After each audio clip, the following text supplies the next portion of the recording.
Chapter 1860.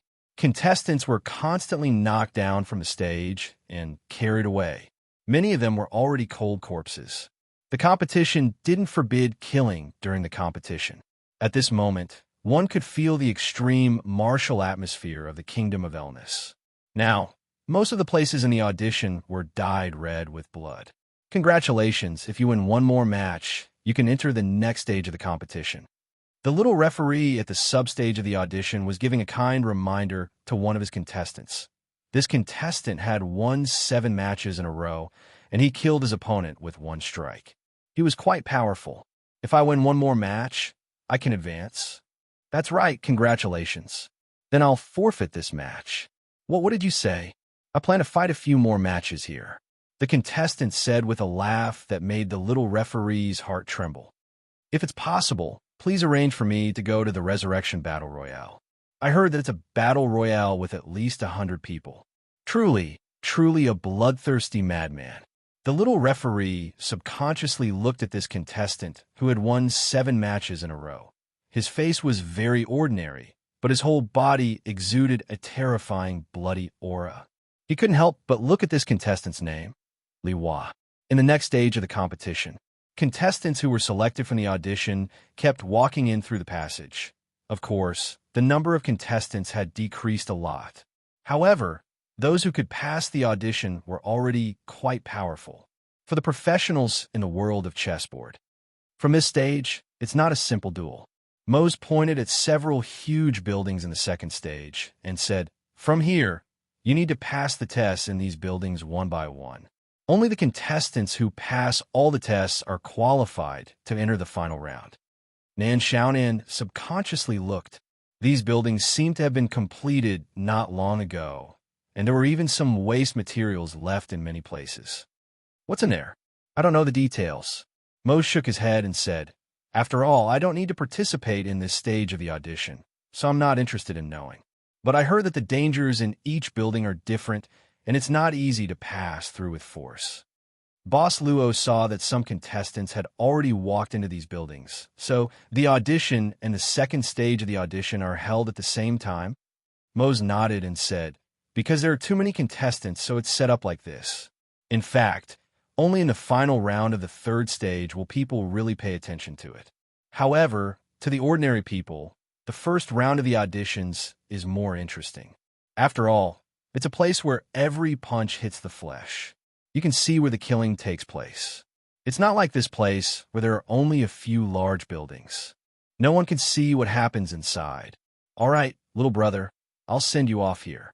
I hope to see you in the final circle." At first, she didn't expect that because of this boorish man's help, she would be able to skip the first round of the audition. At this time, Nan Xiaonan was not stingy with her thanks. "By the way, little brother, remember not to tell anyone what I told you just now." Mose mysteriously pulled Boss Luo to the side. "Even if you accidentally blurted it out in your sleep, don't tell anyone that I told you." Luochio said casually, "I don't have the habit of talking in my sleep." Mose nodded. Because he was a seated contestant, he could directly leave the second stage area, but he seemed to be worried and didn't leave immediately. Instead, he walked to the final round of the second stage area. Relatively speaking, the number of contestants of the final round was much smaller, in 2s and 3s. At this time, the first batch of contestants who passed the second stage of the audition had already arrived at the final round, waiting for certification and then directly entering the final round. These contestants who passed the second stage of the audition were the ones Mose planned to observe today. It seems that the test inside the building is quite difficult. None of these guys are weak, but almost all of them have some injuries. Mose silently looked at Boss Luo and Nan Xiaonan, who were still waiting to enter the first building, and muttered, "Little brother, do your best." "Mose, why are you here?" At this time, a sloppy voice sounded in Mose's ears. Mose instantly frowned. He recognized the voice. "It's you, the peace between man and nature. Why are you here? Shouldn't you be outside, keeping order? There's no rule that says that guards are not allowed to participate in the competition, right?" The second guard shrugged and said, "Of course, the guards are poor. They didn't even get a seed certification, so I can only fight my way here according to the rules." Mose immediately cracked his knuckles. I'm looking forward to it. I'll beat you until you look like a pig. The peace between man and nature suddenly turned his head and asked, Mose, what's your relationship with the two people you just brought here? Mose subconsciously frowned and said, What relationship do I have with them? And what relationship do I have with you? Why? Are you planning to attack my friends? Friends?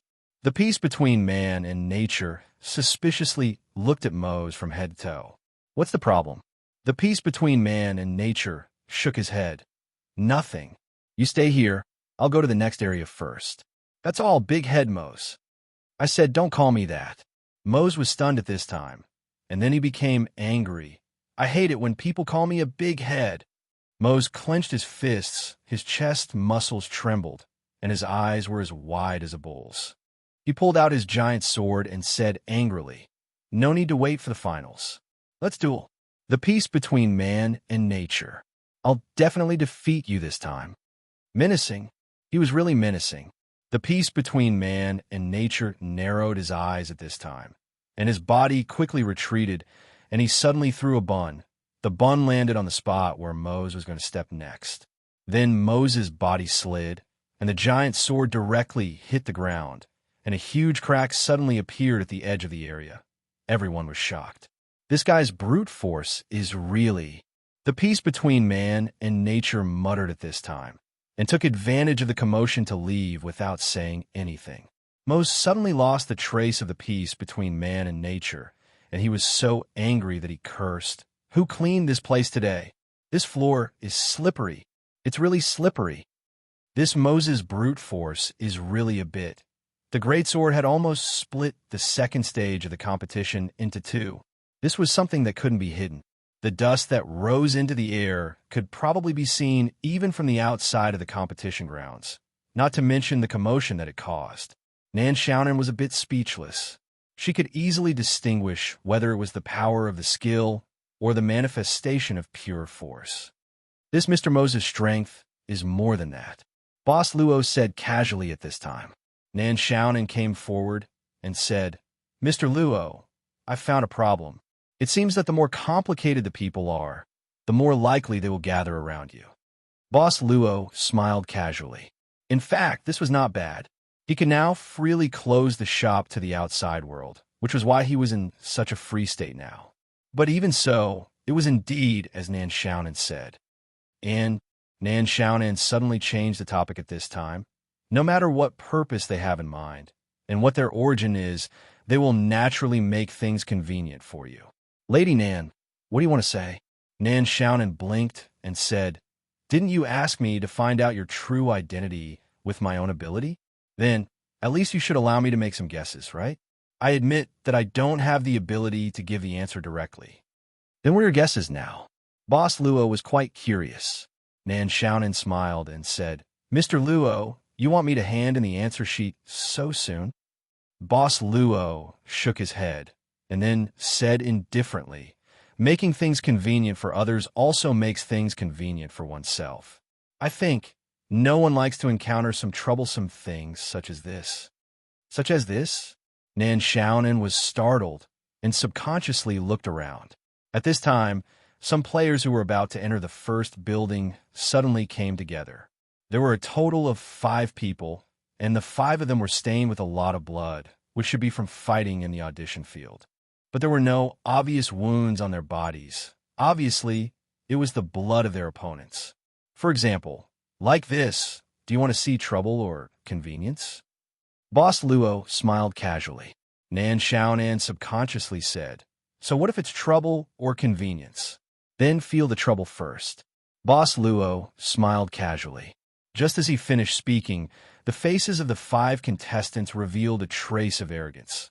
The leader of the group said loudly, The 2 of you, it wasn't easy for you to pass the audition. The second stage of the test is full of difficulties. We should help each other. I found a few like-minded friends, and I plan to pass the test together. I wonder if you 2 are interested? Nan Xiaonan looked at Mr. Luo at this time, and then looked at the contestant who spoke. She thought for a while and said, If we agree, you will use us as a shield during the test, right? You think we're weaker and easier to bully, right? If we don't agree, you don't mind using the black water here to make us unable to participate in the next test? It's good to talk to smart people. The leader sneered. But don't worry, we'll take good care of you for the sake of your beauty. As for your companions, they all laughed maliciously at the same time. Nan Xiaonan frowned. This was obviously a kind of trouble.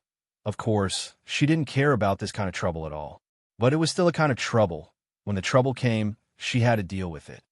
Well, the next situation is just to teach these reckless guys a lesson and complete the most common and old-fashioned face-slapping. Nan Xiaonan looked at Boss Luo and said helplessly, "What if it becomes convenience? Just do it again." Boss Luo smiled and said, "What?"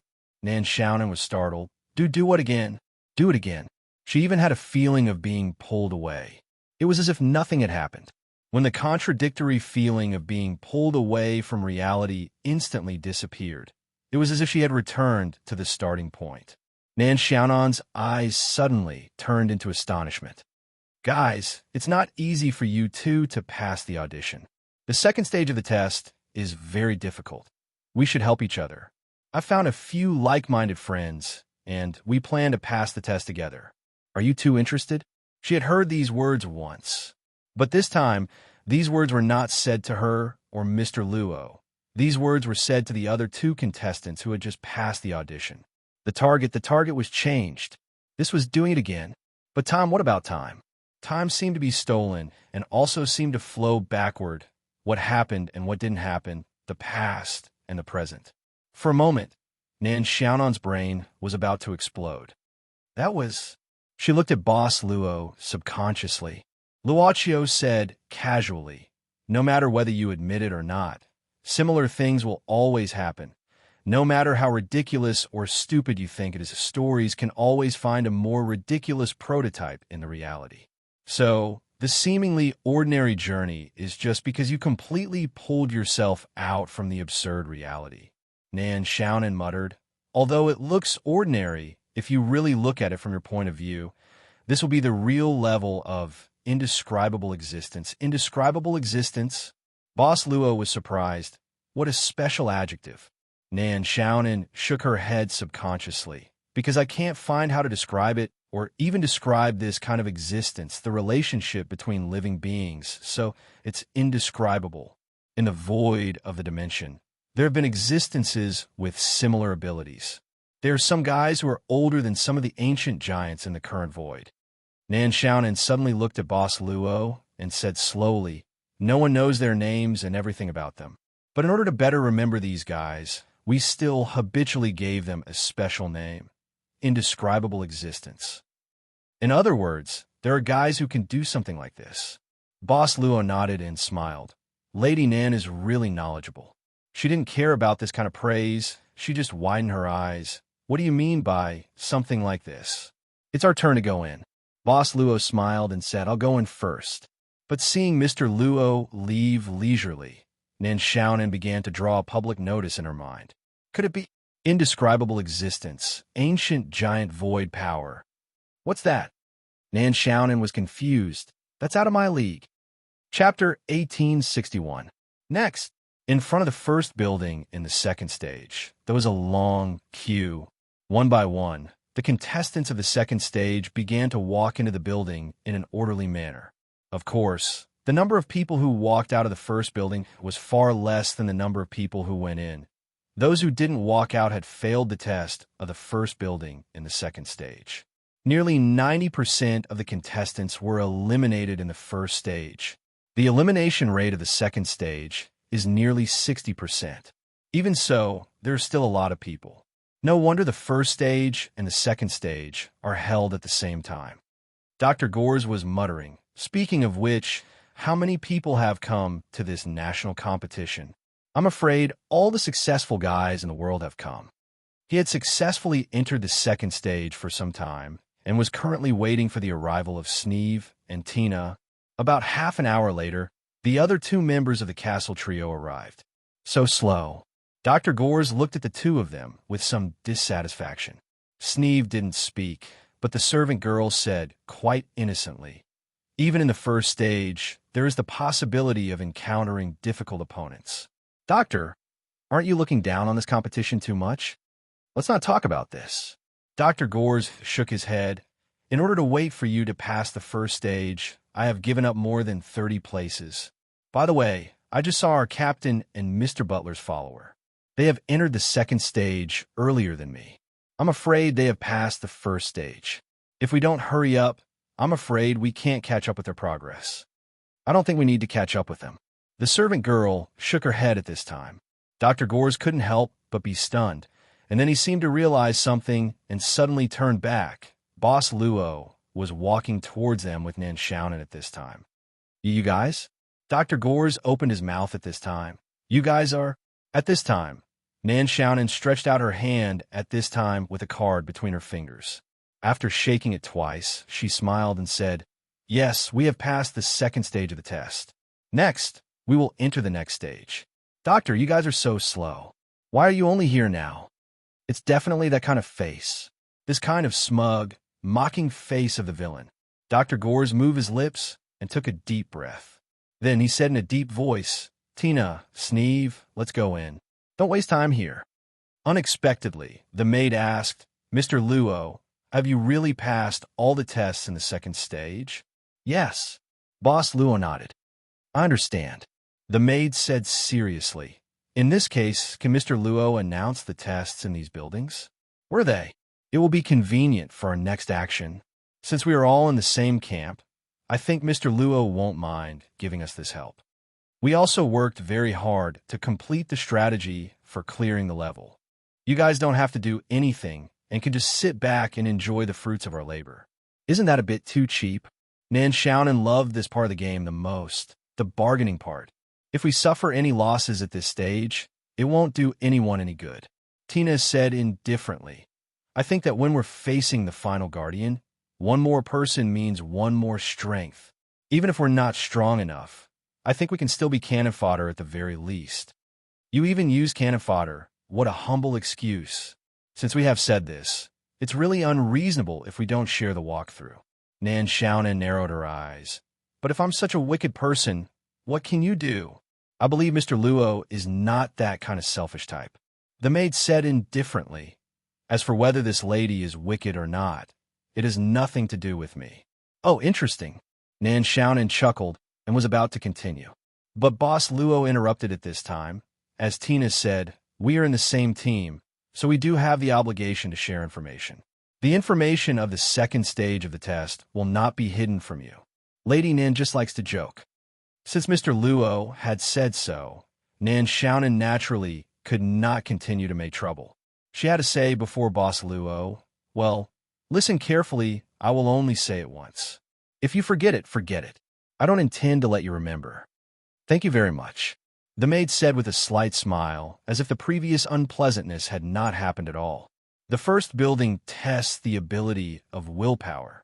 In fact, it is just some simple and crude illusion attacks. As long as you understand this, you don't have to fight in the first building. The last building is a test of killing intent. You can walk through it easily. Nan Xiaonan said at this time. The second building tests the individual's reaction and coordination ability. You have to pass a section of the stone pillar area. You can only move on the stone pillar while dodging attacks from all sides. But I've tried it. As long as you wear armor above level 10, you can basically withstand the attacks from all sides. The next level is after a moment. That's about it. It's very simple. Nan Xiaonan shrugged at this time and said, the rest is just the harassment of some miscellaneous monsters that will appear in the process of clearing the level. Basically, it's not a threat. Of course, if you don't prepare in advance, you will be somewhat flustered. That's a great help. Tina smiled slightly and said, with this detailed information, I think we will soon catch up with the two of you. So, without further ado, we should start the test now. After that, the maid was very polite and gave a ladylike salute to Boss Luo and Nan Xiaonan before leaving. Come on. Nan Xiaonan waved enthusiastically at this time, and then quietly stuck out her tongue. Lady Nan, why didn't you tell Miss Tina that the last test of killing intent in the first level comes from the killing intent of a sanctuary professional? Isn't it interesting? Nin Xiaonin said playfully at this time. Mr. Luo, you have your own way of finding fun, but so do I. Besides, I didn't lie to them, right? I've already told them roughly what we've been through. Besides, Mr. Luo didn't add anything just now. Boss Luo didn't say anything. In the distance, a tall figure carrying a big sword was running towards them. It was obviously Mose, who had been waiting at the end of the second stage. Little brother, you really made it out successfully. You're really amazing. I knew it. Do you really believe that woman's information? Inside the first building, the group of 3 was walking in a dim hall. Here, they could only see a few meters around them, and the rest was darkness. However, the pillars supporting the hall were so densely packed that they could not help but be dazzled. The strange thing was that they had been in this hall for quite some time, but they had not completely walked out of this hall.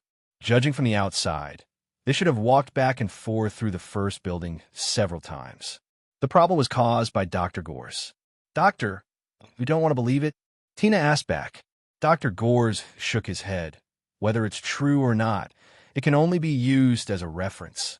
But according to the current situation, at least we haven't encountered the so-called illusion that tested willpower in the first stage. What's that sound? Rumble, rumble, rumble. The sound was getting louder and louder, which meant that something was approaching quickly. They looked ahead, and finally, a huge black shadow appeared in front of them. It was a huge round stone, which was rolling quickly from the center of the pillars on both sides. There were even a lot of flesh and blood on this round stone, which was obviously caused by the players who entered before it. Wait, is this just an illusion? Dr. Gores frowned at this time. If they knew it was an illusion, the most direct way was to do nothing and let the stone roll over them. Then nothing would happen. But if it wasn't an illusion, they would lose a lot of HP if they let this huge stone roll over them, right? At this time, Sneeve turned his palm, and a cold light suddenly shot out. A palm-sized flying knife directly pierced towards the huge rolling stone. With a tinkling sound, the flying knife drew a spark on the surface of the round stone and instantly turned to another direction. It's true. Sneeve frowned at this time. Wait, if it's an illusion, maybe it has been here since you attacked, or even before. Dr. Gores said quickly, don't judge too early. Let's try to avoid it first.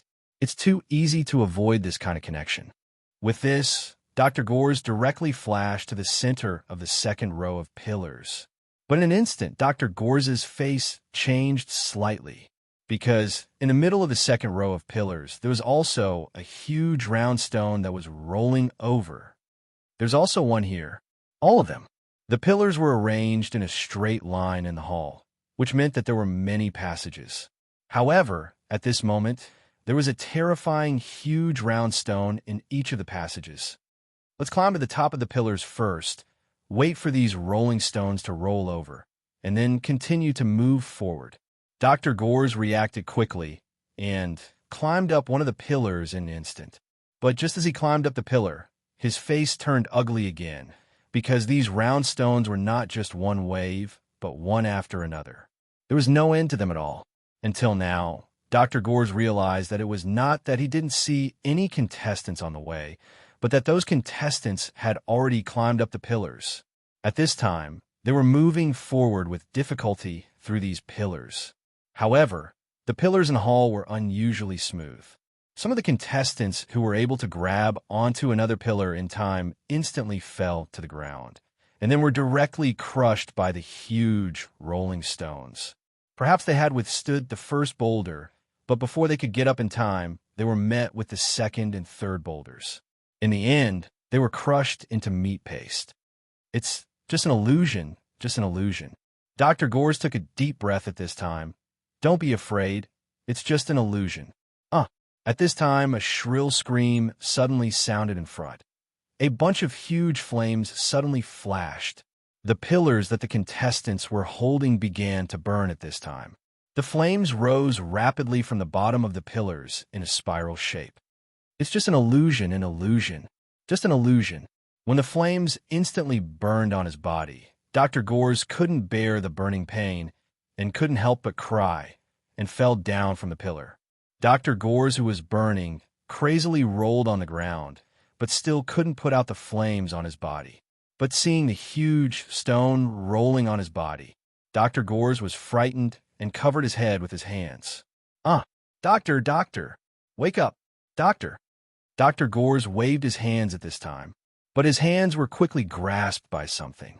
He opened his eyes wide and saw Tina's pretty face.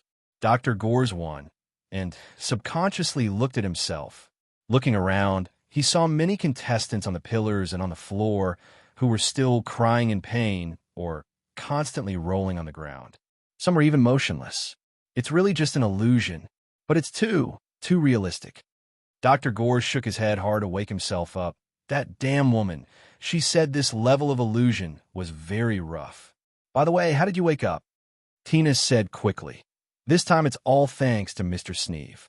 He used some anti-illusion functional medicine in advance, so we woke up early. Sneeve? Dr. Gores frowned, and then felt something strange in his mouth and stretched out his hand to wipe it. What's this in my mouth? Is it also an anti-illusion functional medicine? Why is it sticky? You've been tricked. It's just a waste to resist. Sneeve said indifferently. I'll let you eat horse dung. As long as you wake up, the effect will be the same. You actually... Dr. Gores's face couldn't help turning pale. Now is not the time for internal strife, doctor. Tina had to mediate. Don't forget our purpose. Now that we're awake, let's pass this test cleanly. Otherwise, we may fall into the illusion again. Dr. Gores took a deep breath, only to smell the horse dung in the air. He couldn't help but feel hopeless.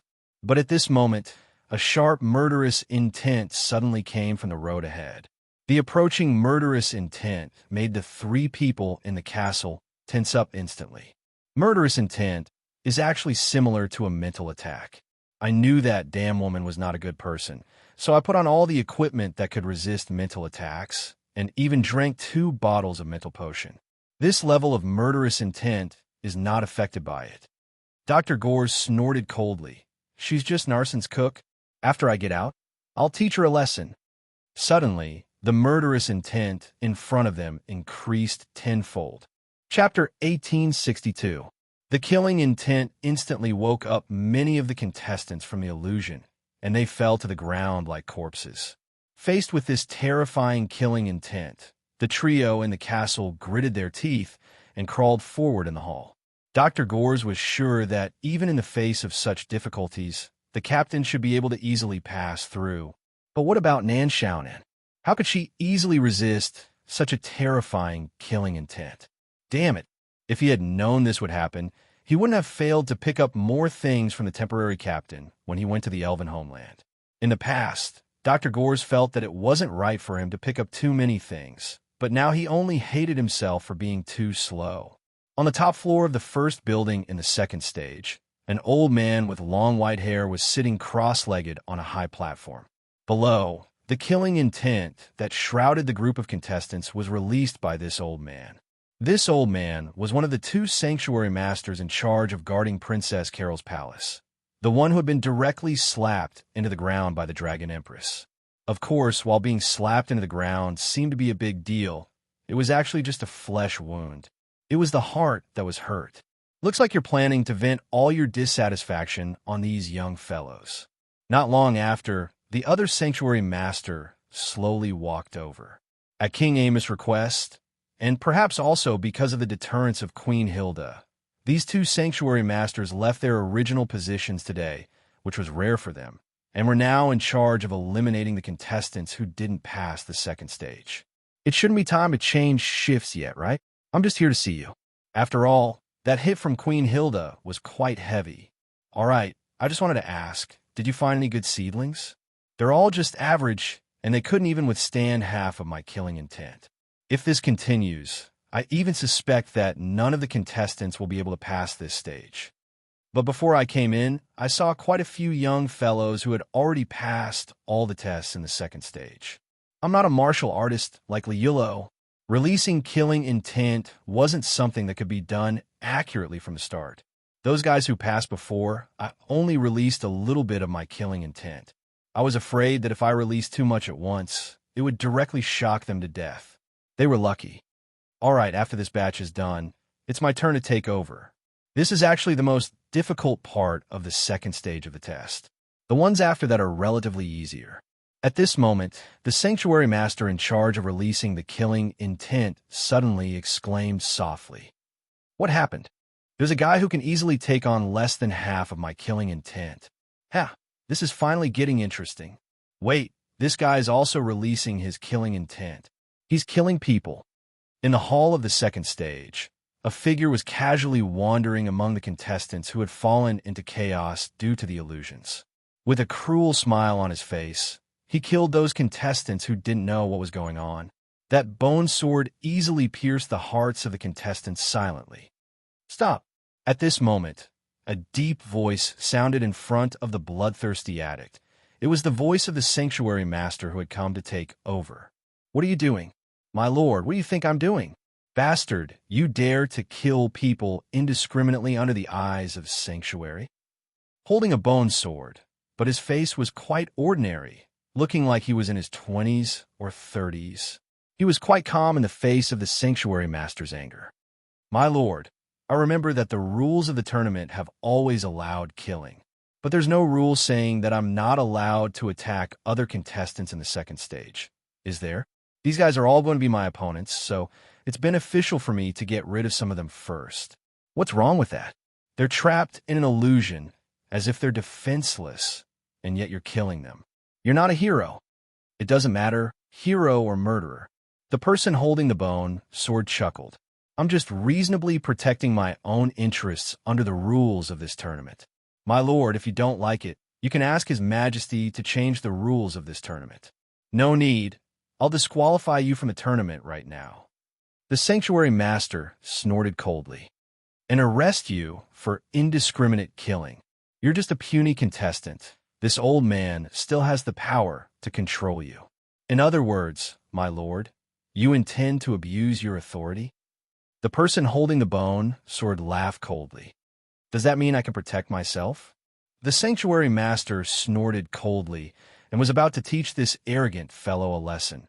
But in that instant, the arrogant fellow before him suddenly disappeared.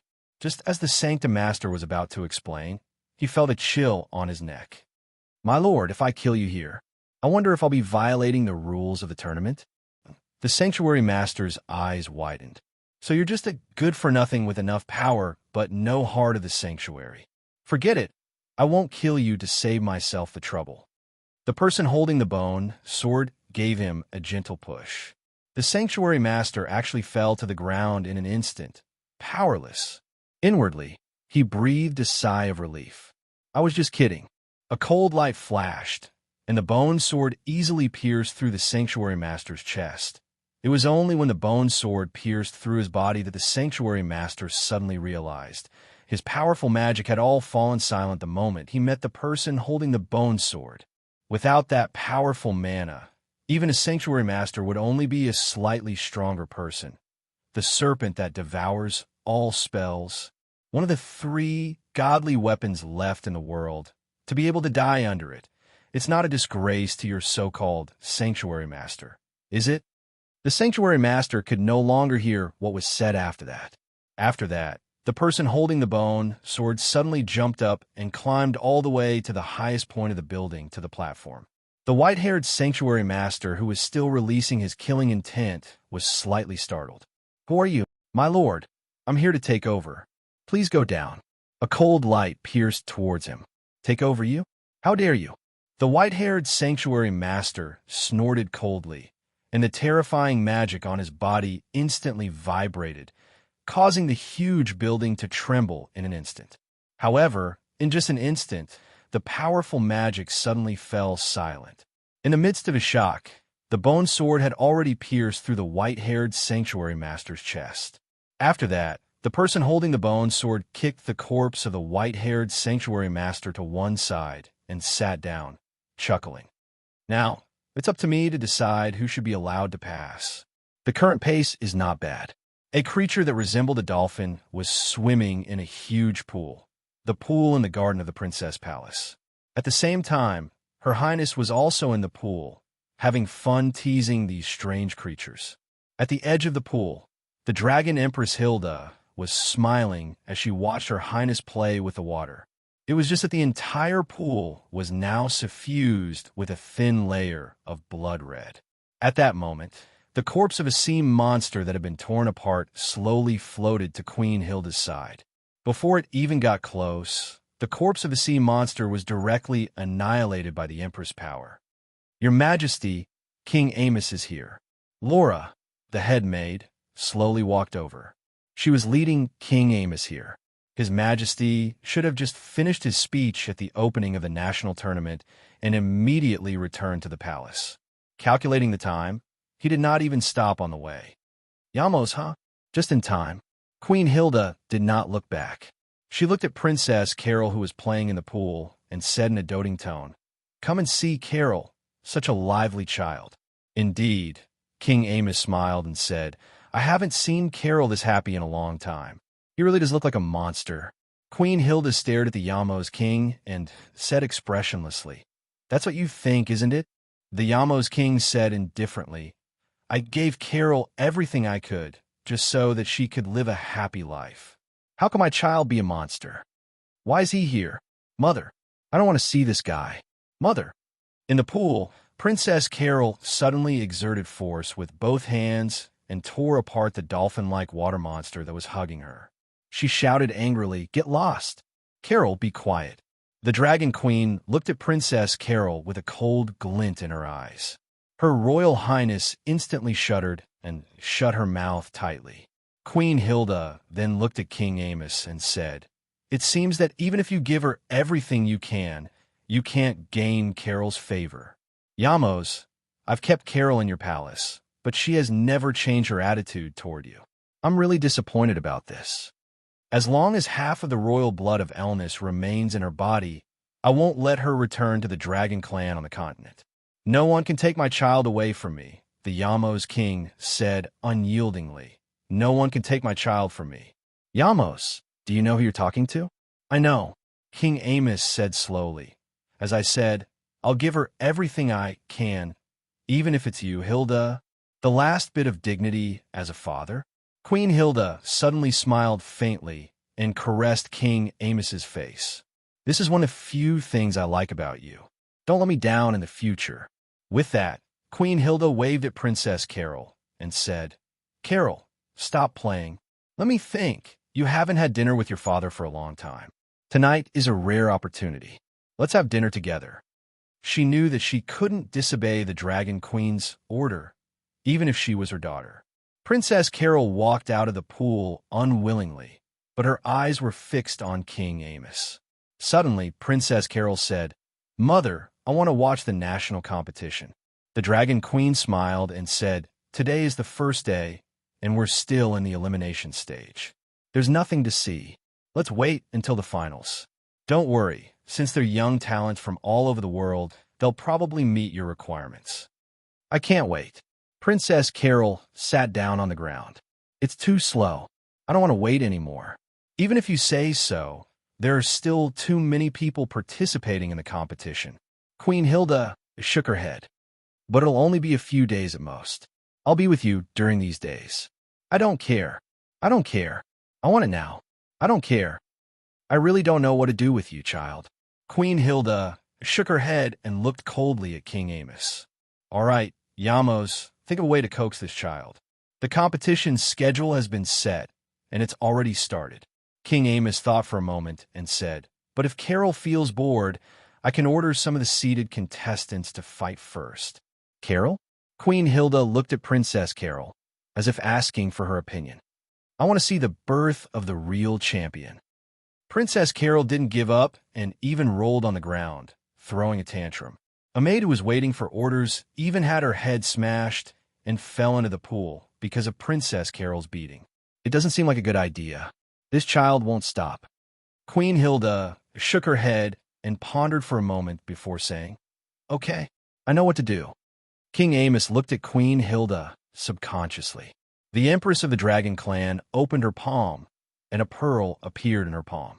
Then, the pearl began to rush into the sky and burst out with a brilliant light. Even though it was broad daylight, the pearl's light was very clear. In the next moment, The pearl shot toward the venue of the competition. The Dragon Queen's voice began to resound throughout the entire capital city, especially in the competition venue. It was even louder. In the name of the Dragon Queen of the continent, Hilda, I give the following orders. From now on, the rules of a national competition will be changed.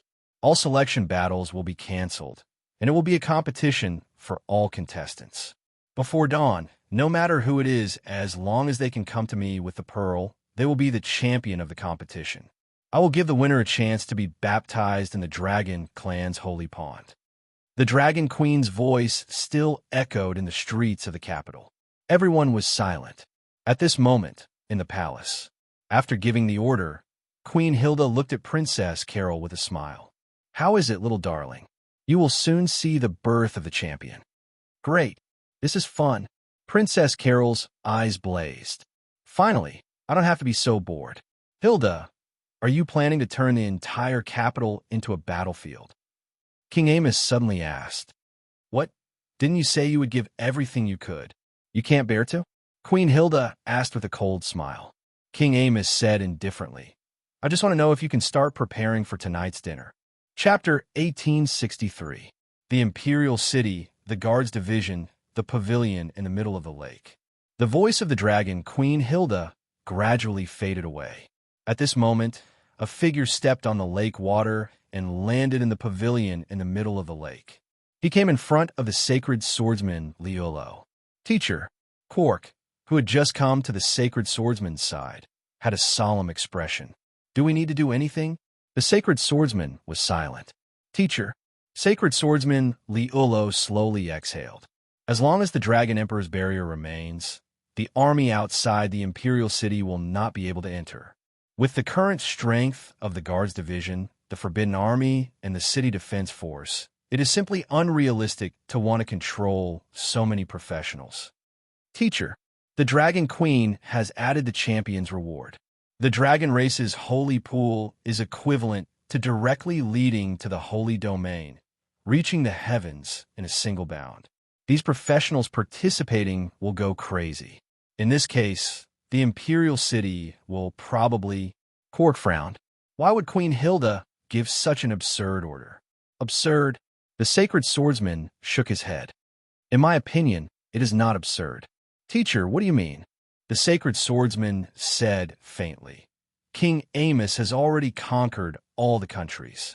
Although the world is now in a mess and the kingdom of Elnis is already exhausted, it should be time to rebuild the world. However, we have no choice but to let a reality appear earlier. Quark was stunned and seemed to be deep in thought. You mean the dragons of the continent? The reality before His Majesty is... Apart from the dragons of the continent, he no longer has any enemies. The sacred swordsman sighed and said, Perhaps to the Dragon Queen who is the strongest, this current bit of power is not enough to enter her eyes. However, if the kingdom is allowed to continue to develop, I believe that one day, with the combined power of all the humans in the world, there will be a day when the Dragon Queen will fear them. Quark, now that the power of the entire new generation has gathered in the Imperial City. Now, do you still think that this national tournament is just Her Highness the Princess Willfulness? Does His Majesty not know? Quark frowned. With His Majesty's ability, he should have thought of this, but why does he still, who knows? Sword Saintly Yulo shook his head. No one has ever understood the thoughts of our Emperor. Perhaps he has never thought of dealing with the dragon race. Perhaps he is now satisfied with having the entire world under his control. Perhaps he truly dotes on the princess. Are we just going to watch? The Sword Saint was silent for a moment before he quickly said, Take my order and order all the guards in the city to open up all the defense points in the city. Do your best to protect the civilians. We can't mobilize the guards and the city defense forces. The only thing we can do now is to do what we can. Teacher, I'm going to stay here for a while. The Sword Saint looked at the calm surface of the lake. Jillian has fused with the Sword Soul Beast for a longer time than I thought. The power hidden in his body is probably even stronger than the peace between man and nature. Quark subconsciously looked at the lake where countless broken swords of powerhouses were buried. A trace of envy flashed across his eyes. The sword saint suddenly said, "The third sword soul beast in the sword barrow should be born soon, but when it matures, I'll find a way to graft the bloodline of the Highlands onto you from Jillian, or the peace between man and nature, so that you can have your own sword soul beast. Quark, you've been following me for so many years. It's time for me to give you something in return." "Thank you, teacher." Quark knelt down to express his gratitude and surprise. "Go." The sword saint waved his hand and said, "Remember, do what you can." Looking at Quark's figure that was already far away, the sword saint sat on the stool in the lake pavilion and stared at the calm surface of the lake silently. "This storm came much faster than I thought. Yamos, are you caught off guard, or are you already prepared?" "We're not prepared at all." At the venue of the tournament, at the exit of the first building in the second stage of the tournament, Dr. Gores furrowed his brows. He looked at the pale-faced Sneeve and Tina beside him. The three of them had crawled out from the examiner's killing intent attack in the end. Even so, after crawling through the long path of killing intent, the trio's various resources have been greatly reduced, let alone their individual SAN points, which were practically ravaged to the bottom.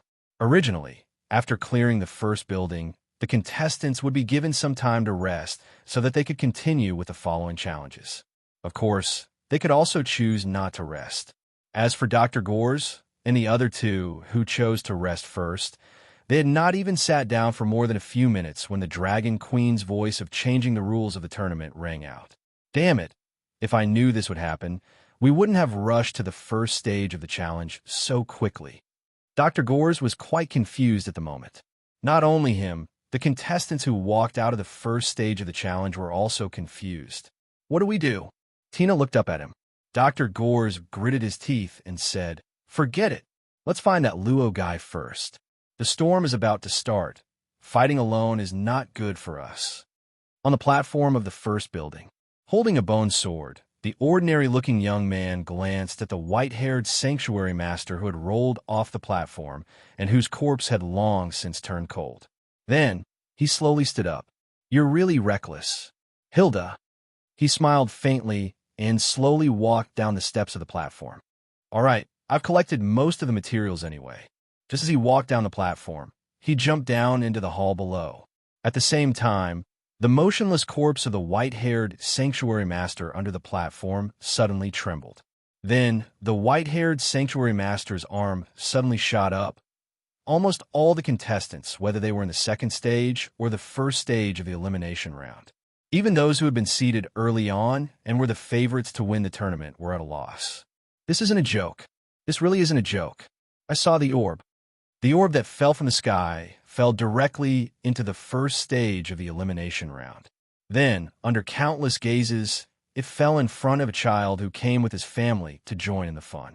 The orb did not fall directly into the ground. Instead, it suddenly stopped and finally floated in front of the child. The orb emitted a brilliant light. The child in front of him subconsciously reached out to grab the orb. "No, don't touch it." The child's father screamed in horror at this moment. However, the orb had already fallen into the hands of the curious child. He was very young, only a few years old. It was the age when he was full of curiosity about the unknown. When the orb fell into his hands, the child raised it up and said happily, "Dad, look, Dad." Suddenly, it darkened. The orb suddenly fell to the ground together with the child's palm. "No!" The child's father let out a mournful scream. The child whose hand had been chopped off fell to the ground, twitching in pain as if he couldn't breathe. "The orb, it's mine." The child's father subconsciously hugged the child who had fallen to the ground tightly. He raised his head and saw countless gazes from all directions. They were like the gazes of hungry wolves. Together, they built a wall of darkness in front of him, blocking him. Soon, the child and the child's father were drowned by the dark wall. In his despair, he let out a final, mournful, and hateful roar. In the end, even his voice had already disappeared. "You evil ghosts! I won't let you go even if I die." He abruptly opened his eyes, only to find that the terrifying gazes around him had disappeared.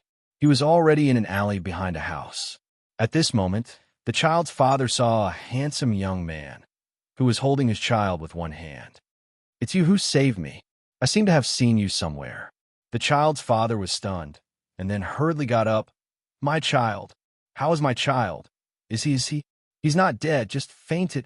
The young man handed the child back to the father, but I didn't get his palm back. "Maybe it was trampled and can't be connected." "It's good to be alive," the child's father murmured, but he was so sad that he couldn't help but kneel down and cry.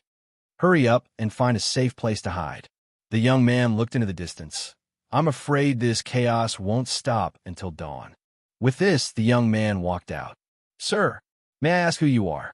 I don't even know your name. I don't belong here." The young man didn't turn his head. "I don't belong here. It doesn't matter to you whether you know my name or not." Looking at the back of the young man, the child's father was stunned. Suddenly, he remembered where he had seen this young man. Yesterday, on the street of the king's city. This young man was the new champion of the fighting arena under the princess before the national competition started. Hugging his child, he subconsciously chased out of the alley. Then, his footsteps stopped here. He didn't see any trace of this young man. What he saw was the burning venue of the competition. The sparks were rising slowly, and the heat could be felt clearly even here. Countless residents of the king's city were running away, and screams could be heard everywhere. High-intensity battles between professionals could be seen everywhere. To the child's father, that was a demonic power. Just a simple attack from them was enough to shatter rocks. He was still holding his child, but he suddenly sat down on the ground. How could this be? How could this be? The place where the flames engulfed was his home with his child.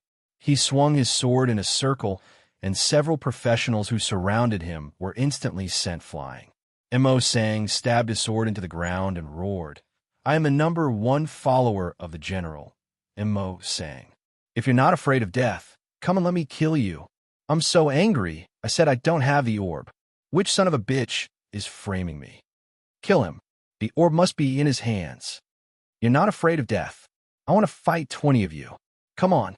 A few moments later, Mo Sang was indeed born with great strength. The professionals who fainted in front of him had piled up into a small human mountain, but he was still not out of breath, and his face was not red. Perhaps it was because the deterrence was enough. No one dared to step forward anymore.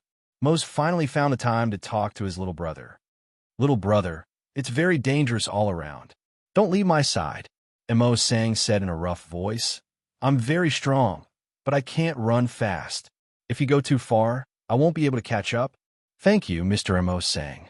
In fact, since the beginning of the battle, Mo Sang had been protecting them very well.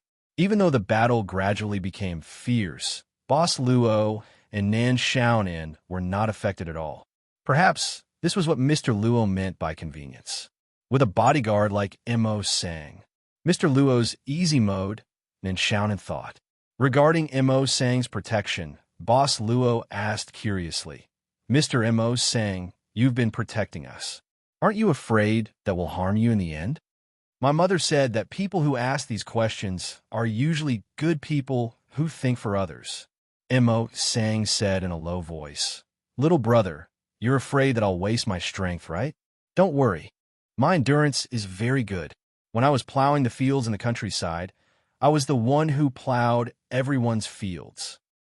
The villagers in your hometown must be very sad when you leave the village." Nan Xiaonan could not help but say, "Hey, how do you know? If it were me, I'd be sad too." Nan Xiaonan shrugged, then waved her hand and said, "Mr. Mo Sang, let's not talk about this. Do you know how many roads there are to the palace from here? What's the easiest road and what's the hardest road? Why are we going to the palace?" Mo Sang asked in surprise. "I haven't found the orb yet."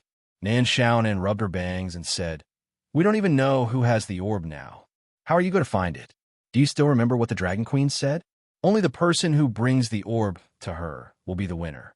In other words, no matter who gets the orb, they'll have to go to the Dragon Queen." "I understand." Mo Sang suddenly nodded. "Good plan. Why didn't I think of it? We just have to wait for the person with the orb to appear at the end, and then we can snatch it." Nan Xiaonan opened her mouth and said with a bitter smile, I don't feel the thrill of being praised by you at all. If you can think of this, others can certainly think of it as well. Maybe there are many people who are hiding near the entrance of the royal palace, waiting to hunt us down. Even if we go there now, we'll at most be one of these hunters and won't have much of an advantage. Then why did you ask me the way to the palace? Mo Sang did not understand. If everyone can think of it, the person who gets the orb will also think of it. Nan Xiaonan shook her head and said, the palace will definitely be there. The key is which route the person who gets the orb will choose. Generally speaking, the longer the orb is in the hands of the person, the more dangerous it will be. Generally speaking, the person will choose the shortest route and hand the orb to the Dragon Queen as soon as possible to win. But at the same time, the route is also the most dangerous. If the person who gets the orb is smart enough, he may choose the route that seems to be the most difficult and the longest. Now, do you understand what I mean? Mo Sang thought for a while, then shook his head and said confidently, I don't understand. If it weren't for the fact that you still have some use. Nan Xiaonan gritted her teeth and muttered, then said in a deep voice, we have to choose the most difficult and time-consuming route to ambush, understand? Understood. Mo Sang nodded heavily, then said, but if the person who gets the orb is not smart enough, he will not take the longest route, but the shortest one. Won't we miss the opportunity? Nan Xiaonan opened her mouth subconsciously. This was a F** king. Soul interrogation? In that case, let's go directly to the real end and wait. Boss Luo said softly at this time, go to Queen Hilda's side and wait for the orb to appear. A moment ago, the battle had not yet begun, but the orb had already rushed from Queen Hilda's palm to the sky. Outside the competition venue, the soldiers were busy transporting the corpses of the contestants who died during the competition to a temporary resting place, a temporary wooden house. There were dozens of such wooden houses in the vicinity. Now, they were all filled with fresh corpses. It seems that these houses will not be enough before sunset. The wooden cart stopped, and the soldier dragged out a corpse that had just stopped breathing, then threw it into the house. Then, he turned his head and sighed. I'm tired. At this time, I really want to go to Old Carl's pub for a drink. What happened to you? Just now, did the corpse move? Corpse? The soldier looked at his colleague in surprise. Then he was startled and said subconsciously, maybe it's not completely dead. Whatever, it's injured like this. Even if it's saved, it will be disabled. Okay, maybe I saw it wrong. They closed the door, then continued to push the wooden cart back to the competition venue. At this time, the Queen's voice had just sounded. Chapter 1864. As a female knight, Lillian had long reached the marriageable age. In her hometown, Lillian's family had always been worried about her marriage. Unfortunately, Lillian had a strong personality and refused to admit defeat, so she had always been unmoved. She firmly believed that even if she didn't rely on a man, she could still become a great knight. In order to prove this point, since the disappearance of the national tournament was announced, Lillian had already started preparing a few months ago. She had set off from her hometown thousands of kilometers away to the capital of Elnis Kingdom, and she had also taken the time to hone her martial arts on the road. How could this be? Finally, today, she had successfully stepped onto the stage of the national tournament. She was about to pass the auditions of the Kingdom tournament and enter the second stage of the test. It shouldn't be like this. Lillian's results in the auditions were very good. She wasn't in a hurry to enter the second stage of the test. Instead, she took the time to pass the auditions one after another, striving to take the next step to complete her knighthood. This isn't what I want. Everything was proceeding in an orderly manner. She was slowly getting closer to the goal in her heart. This isn't the Kingdom tournament. This isn't it.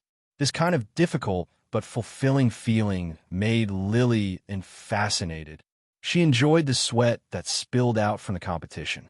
Together with the afterglow of the setting sun, they formed little spots on the stone platform. It was the most beautiful painting in the world. What exactly happened? Woman died. Bastard. Amidst a furious roar, Lillian finally broke through her own limits and successfully completed the knight's ultimate skill that she had painstakingly trained for an entire year. She had successfully slain a professionist who had gone berserk from killing with her own knight's sword. The severed head rolled on the ground, leaving a trail of dark red. The burning flames swayed around Lillian. Her left hand was already hanging down. In the past battles, this left hand had already been destroyed, and she had long lost the ability to lift it again. The feeling of exhaustion began to spread throughout Lily's body. Facing this terrible situation, Lily suddenly retreated. In horror, she wanted to escape from this murderous purgatory in front of her. Not long after she escaped, the scene of slaughter in front of her made her quickly hide. Several professionists had obviously joined hands and blocked this checkpoint, ambushing and killing quite a few contestants. After that, the professionists who worked together began to search the corpses, killing and looting. Almost instantly, Lily saw through their intentions. There was the birth of such groups. Soon after the chaotic battle began, a large number of such groups had appeared. They had simply grouped together and had no intention of competing for the Dragon Queen's jewel. Instead, they had set their sights on the adepts who were alone or the rich people in the capital. The purpose of these temporary groups was very clear. They did not intend to compete for the championship, but only hoped to gain enough wealth in this sudden chaotic battle. Since King Amos's crusade against the various countries, most of the wealth of the whole world had been concentrated in the kingdom of Elnis, and this plundered wealth was mostly stored in the prosperous capital of the kingdom. In Lily Ann's hometown, although her family was a local small feudal family with a title of nobility. However, such a small noble family had to send their children to hunt in the mountains or work in the fields every day for the sake of food. Lillian also wanted to win a considerable amount of prize money through this competition.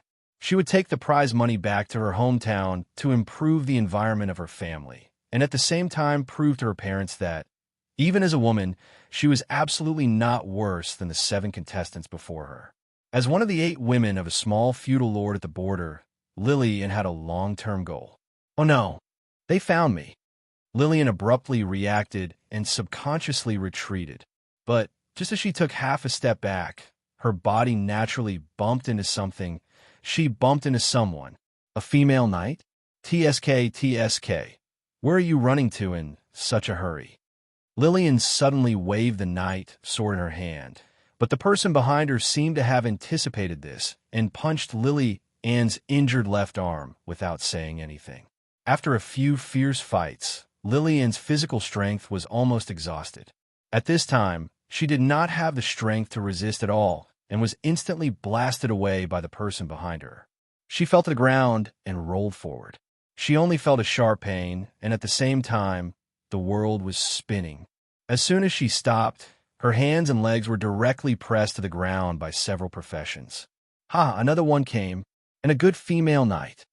A pair of thick hands began to rudely grope Lillian's legs, tearing open her pants under the skirt armor. She wanted to resist, but her head was directly pressed to the ground by another person. He began to use his weapon to violently pry open her breastplate. This woman is too poor. She is useless except for some beauty. Kill her. Don't do that. I've been in the royal city for more than a month, and I've almost forgotten the smell of women. In this lousy place, the price of an ordinary prostitute is equivalent to a month's worth of my earnings from fighting for my life outside. The prices of this lousy place are simply too high.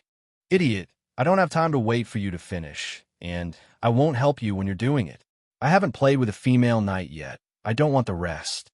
This woman, when I'm done, I'll directly kill her. I won't bother you. Saying that, a pair of rough hands directly reached out and directly broke Lillian's other hand, then grabbed her hair and directly dragged her into an empty shop by the street. Seeing that Lillian had been directly dragged into the shop by the burly man, and hearing her miserable scream, one of the professions frowned. Since no one is coming, I'll go in and take a look.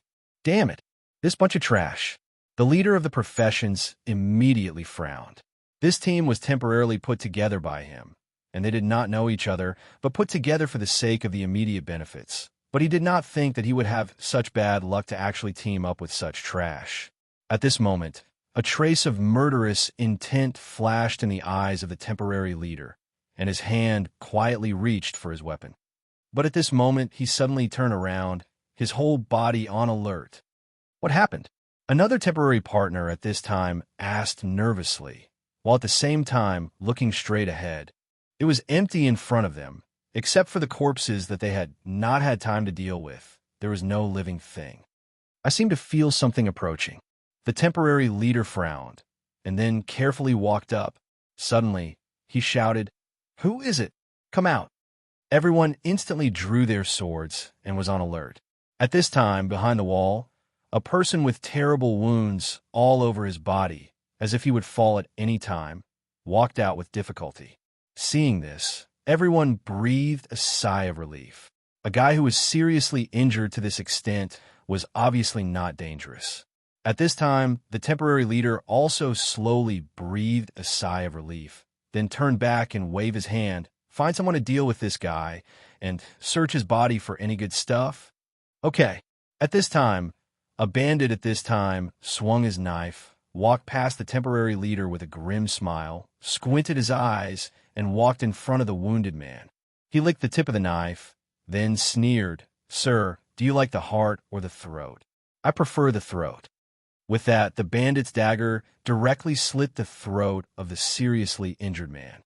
The knife pulled across and instantly cut the throat of the seriously injured man. But the skill seemed to be a little poor.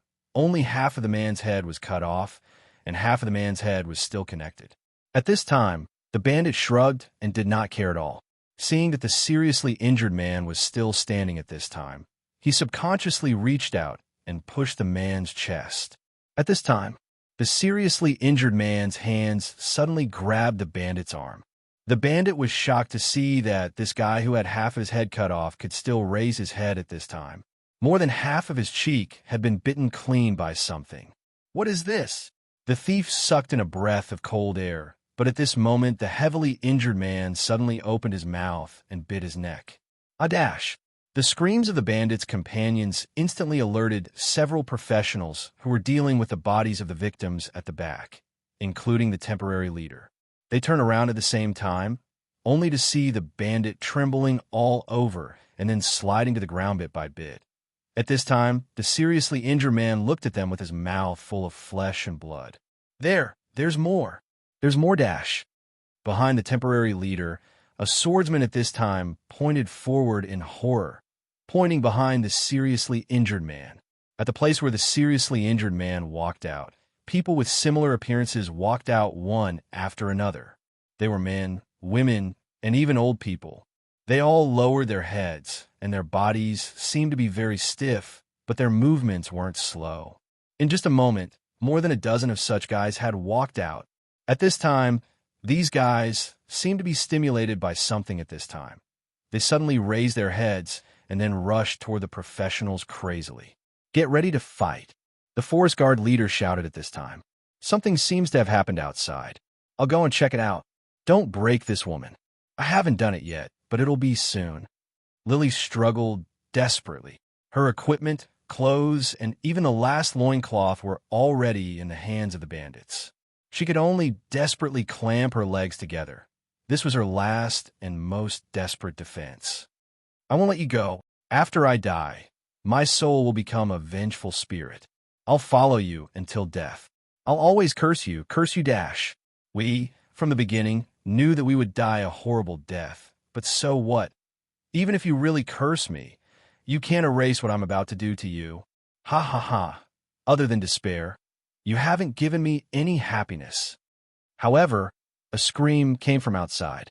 The bandit who was about to attack at this time frowned. He coldly snorted, picked up a short sword without saying anything, and directly pierced Lily's hand, nailing her hand to the ground. Then he walked out while cursing. At this time, Lily was in so much pain that she almost lost consciousness. She almost fainted. It shouldn't be like this. She closed her eyes in grief and despair. After losing consciousness, a short time later, Lily woke up again. She gritted her teeth, endured the pain, and bit the short sword away. Then, she almost forgot that she was naked at this moment. She just wanted to escape from this hellish place. Bang! Lily struggled to break open the door of the shop.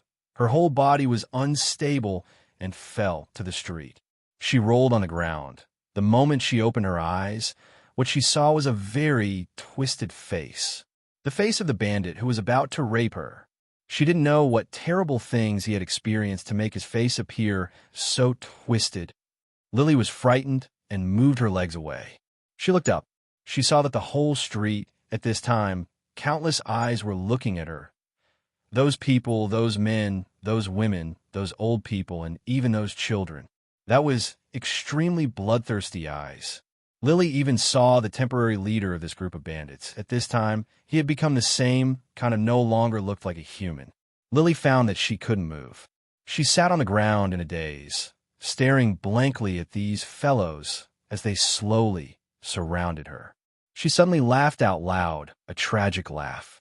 What unknown horror are we experiencing? Forget it. Let's leave it like this.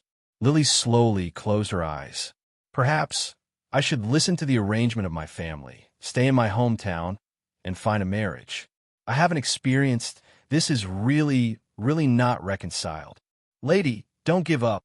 Suddenly, a rough voice exploded in Lily's ears like thunder. Lily opened her eyes subconsciously, only to see a huge figure descending from the sky at this time. He held a huge sword in his hand, and when he waved it, the wind whistled. It was as easy as cutting melons and vegetables to kill the weird guys on the street. In just a blink of an eye, the guys around Lily had been wiped out, although more guys were beginning to fill the gap at this time. But Lily suddenly felt safe. Looking at the tall figure from the back, she suddenly felt safe. I'm Mr. M.O. Sang, the first hanger-on of the general. You monsters quickly back off. The strong man waving the huge sword at this time roared, Don't force me to kill. You've already killed a circle, okay? Outside the group of weird humans, a strange woman's voice instantly came. It was the voice of the demon girl of the subworld's academic school. Don't come over. Especially you, little brother. Don't come over. However, M.O. Sang shouted again, at this time with a rough voice at this time. Outside, Nan Xiaonan, who was watching the weird humans besieging M.O. Sang, was startled at this time and couldn't help but ask curiously, why? M.O. Sang's voice came from inside. My mother said, seeing a girl's innocence, I have to be responsible for her. I've seen this lady's innocence. I have to be responsible for her. If little brother comes in at this time, it's not appropriate. Do you want this lady to marry me and little brother? Then wouldn't we be brothers? It seems to be reasonable. But what's wrong? Nan Xiaonan suddenly widened her eyes, looking at Boss Luo in disbelief, and said subconsciously, Mr. Luo, can you always attract these magical creatures? Probably. Boss Luo was silent for a moment, and finally shook his head. Lady Nan, can you please catch a person for me to see these people who have turned into zombies? Right away. Nan Xiaonan nodded and opened the demonic diagram. A dark shadow rushed out instantly, but in an instant, it directly brought back a crazy and bloodthirsty guy. What a perfect day! The young man holding the bone was standing on a tall building in King's City, overlooking the city that was in flames, slaughter, and despair, as if he was looking at a masterpiece created by himself. What did you do? Suddenly, a deep and cold woman's voice came from behind the young man. As you can see, the young man slowly turned around at this time, looking at the woman who quietly appeared behind him, and smiled. In order to win this game, and also to fulfill my promise to take you away from this world, Laura. The woman, the head maid of the palace, was expressionless at this time, and even a strong murderous intent burst out from her body. Her Majesty said, If I see you again, I'll kill you without mercy. Die. Suddenly, pieces of armor appeared on her body. In the blink of an eye, she was fully armed, holding a long spear. Chapter 1865. However, there were too many mutated humans on the streets. Even Mose, who had the stamina to plow the entire village's fields once, could not help but feel his wrists ache. No more fighting, no more fighting. There's no end to this. The moment she heard Mose's muffled voice, Lily felt her body suddenly become light. She was directly grabbed by Mose and carried on his shoulder. Then, Mose's legs exerted force, and his whole body soared into the sky, finally landing on the roof of a nearby house. Here, Lily saw a man and a woman, as well as a mutated human lying on the ground. Lady, don't worry, I, Mose, said that I will be responsible for you. Mose patted his chest and said, I have already been responsible for 3 women. You are the 4th. Don't worry about me breaking my promise. Lily could not help but raise her head blankly. Nan Xiaonan suddenly raised her head. This boss Mose, was he really stupid or just a scheming muscle boy? Lady Nan, give the clothes in this house to this lady. Boss Luo was currently examining the mutated human on the ground that Nan Xiaonan had caught. When Mose came back, he did not look at him. Now, he did not even raise his head and waved his hand to give Lady Nan a new set of clothes. Lily's body was now lying on Mose's shoulder. Because of the shame and anger, she did not dare to move. She felt like a big fat pig. Put on first? Nan Xiaonan walked to Lily's side. My arms are broken. Lily's face was pale as she said. Nan Xiaonan frowned and could only helplessly say, let me give you a simple treatment. Go to the side first, so that this big guy won't take advantage of you, and also so that you won't take advantage of others. Lily's first sentence was easy to understand, but she did not understand the second half of Lily's sentence. She was already in this state. Who could she take advantage of? However, the gentleman who gave her the clothes was very gentlemanly. Little brother, what are you doing? While Nan Xiaonan took Lily to hide behind the water tank on the roof for a simple treatment, Mose directly went to Boss Luo, squatted down, and asked, how did these guys become like this? Are they sick? Sick? Luo Chio looked at him curiously. Why do you think they are sick? Mose said matter-of-factly, if they are not sick, how can they become like this? My mother said that when people are sick, they will turn bad. Bad people are sick because their hearts are sick. It is very difficult to cure them. It's not people who are sick. Boss Luo said casually, it's the world that is sick. Moses, S's ants, let's see if there's a need to cure it. Boss Luo smiled casually, then clapped his hands and stood up. He looked around, thought for a while, and said, it seems that the situation is spreading quickly, but because of the Dragon King enchantment, these mutated humans cannot leave King's City in a short time. Really? Mose patted his head and said, this disease is contagious. Didn't we see on the way that after people are bitten, they will change? They are back. Boss Luo turned around at this time. Nan Xiaonan had already helped Lily out from behind the water tank. The female knight still looked pale, but her broken arm had been reattached, and the other injured arm was simply bandaged. Lily was wearing a simple light yellow dress. The female knight probably did not wear this kind of dress many times after she became an adult, so her face naturally showed an unnatural expression. She was a little shy. Sorry, I only have this kind of dress. Boss Luo smiled slightly. Lily shook her head and said in a low voice, in this case, I can't ask for too much. This is already very good, thank you. What are you going to do next? Mose patted Lily's shoulder and said, my little brother and I are going directly to the Dragon Queen and wait for the orb to appear. You should follow us. It's not safe for you to stay here. You want to go directly to Queen Hilda's side? Lily could not help but exclaim. After experiencing so many things, Lily was a little disheartened. She even wanted to escape from this hellish king city and leave as soon as possible to return to her hometown and reunite with her family. Although she was very grateful to Mose for saving her, Lily chose to stay and find a safe place to hide, waiting for the end of this chaotic battle. After all, in her opinion, even if she forced herself to follow with her injuries, she would only be a burden. Mose reluctantly found a cellar in a nearby house and hid Lily inside. Mose kept saying that he would take responsibility for her, so Lily did not know whether to laugh or cry. If Mose did not already have several women. Actually, it was not that bad. The tall figure that fell from the sky and saved her from the abyss of despair had directly carved into the deepest part of her body at that moment. The physiological chemical reaction and the emotional changes in her heart reached the peak at that moment. No wonder it was said that daughters in troubled times were always easier to get along. You should be careful. Lily finally said, don't force yourself. In this kind of environment, being able to survive is actually a victory. I know that men are always more eager to achieve than women.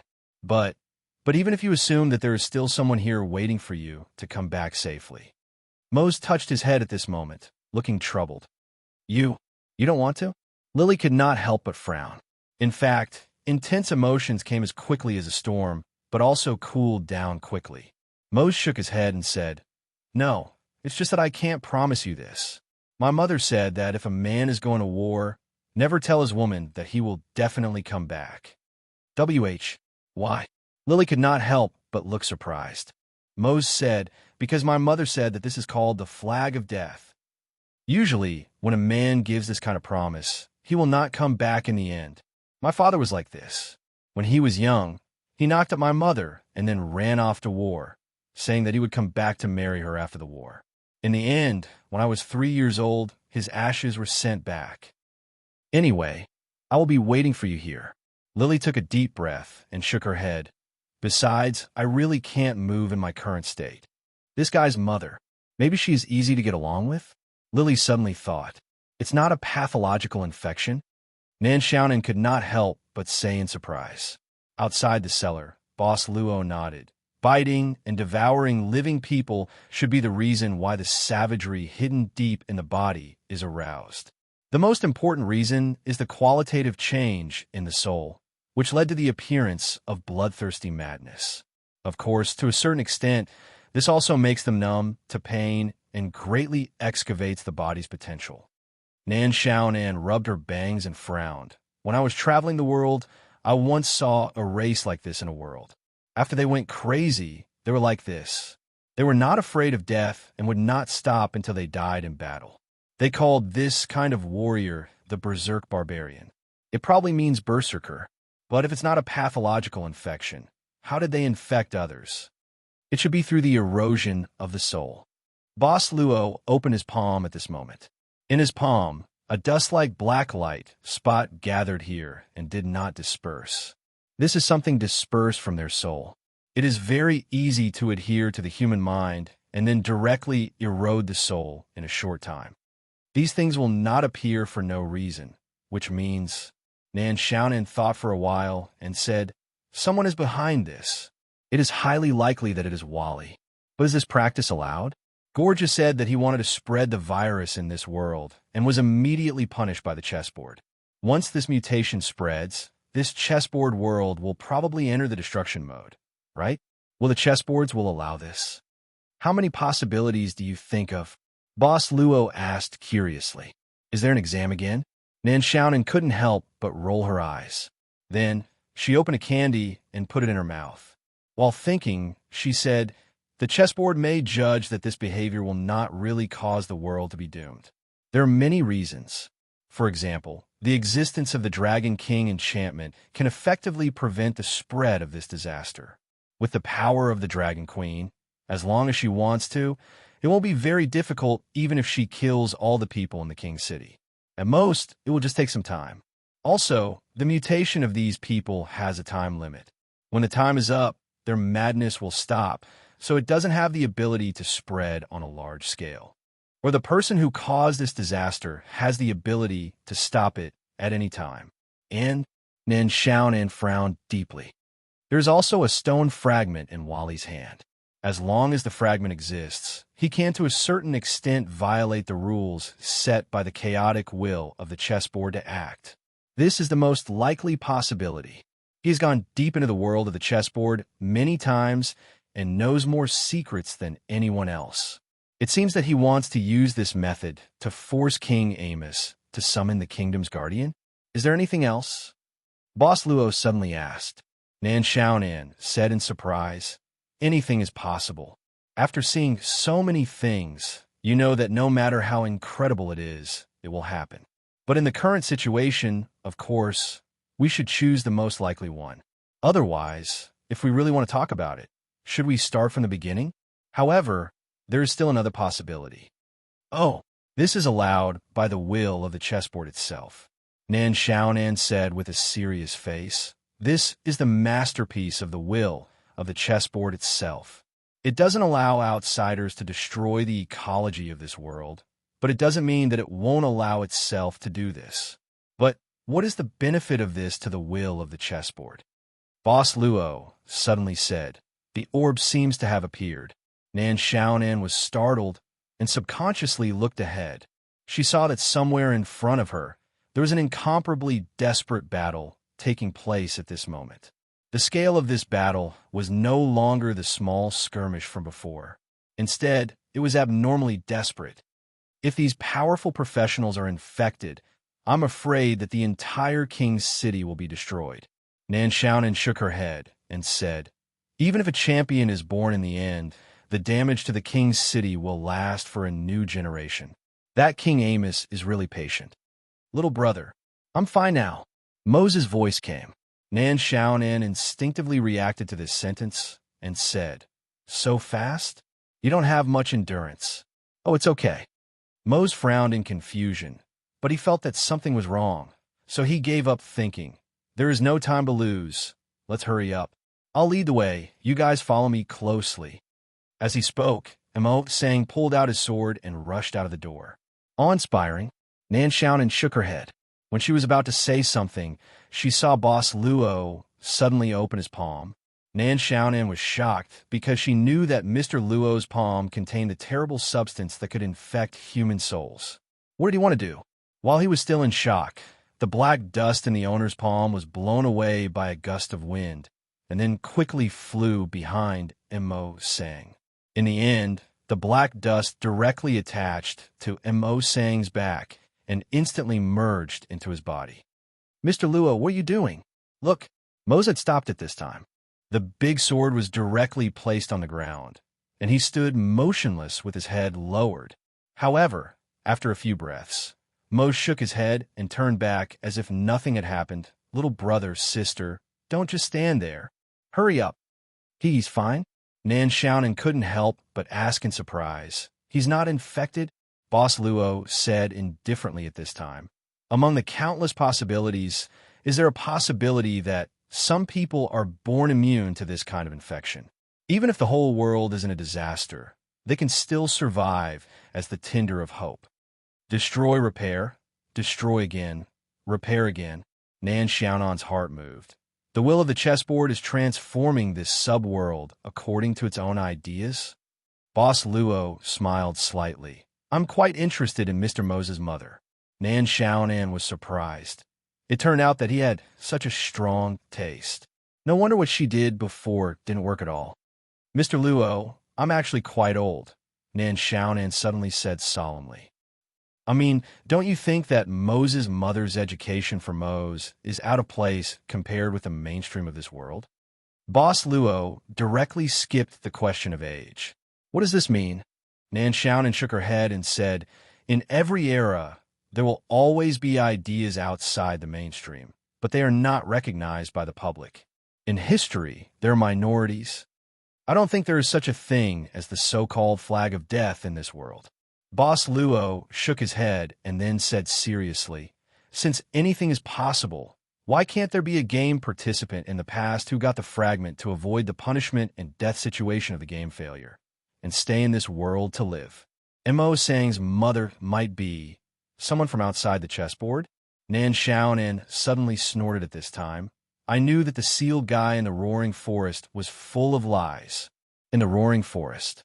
At this time, a figure appeared in the dark and terrifying forest. Stepping in the darkness, the figure slowly went deep into the forest. It seemed to be a female figure. You're here. At the same time, in the depths of the forest, there was a low and hoarse voice of the sealed one. Chapter 1866. Fighting broke out everywhere, and the destruction began at the competition venue, spreading through the entire city at a terrifying speed. All of the guards had already seen the signal to gather. They used a special channel to give out orders and also threw themselves into the rescue work at an extremely fast speed. The peace between man and nature was no longer there. Quark, who held sacred swordsman Li Yulo's handwriting, now controlled the power of the entire capital's guards. However, bad news kept coming. This did not make Quark feel happy at all. Teacher asked me to carry out the rescue. Perhaps he wants to see my performance in this operation. He silently watched the busy figures of his guards below, but his thoughts gradually became complicated. I've followed teacher for so many years, and in the end, I still have to go through such a test before I can barely obtain the Sword Soul Beast. The peace between man and nature and that Ji, with just the words of an old friend, can erase all my years of hard work and walk in front of me. He sneered as he sized up the chaotic capital and said mockingly, "Perhaps this is the so-called life? My lord, the 3rd Avenue, the 7th District, and the Karam River, East District, West District, and Central District, there are professionals and civilians who have gone berserk. They attack madly as soon as they see a living person, and they are not afraid of pain. The Guard have already started a war with these berserk humans on the 3rd Avenue. What did you say? Berserk humans? Quark turned around abruptly. How did this happen? Can you find out the reason? It's too sudden. There's no way to investigate. The subordinate said in a panic. Once you're attacked and injured by these berserk people, you'll become like them.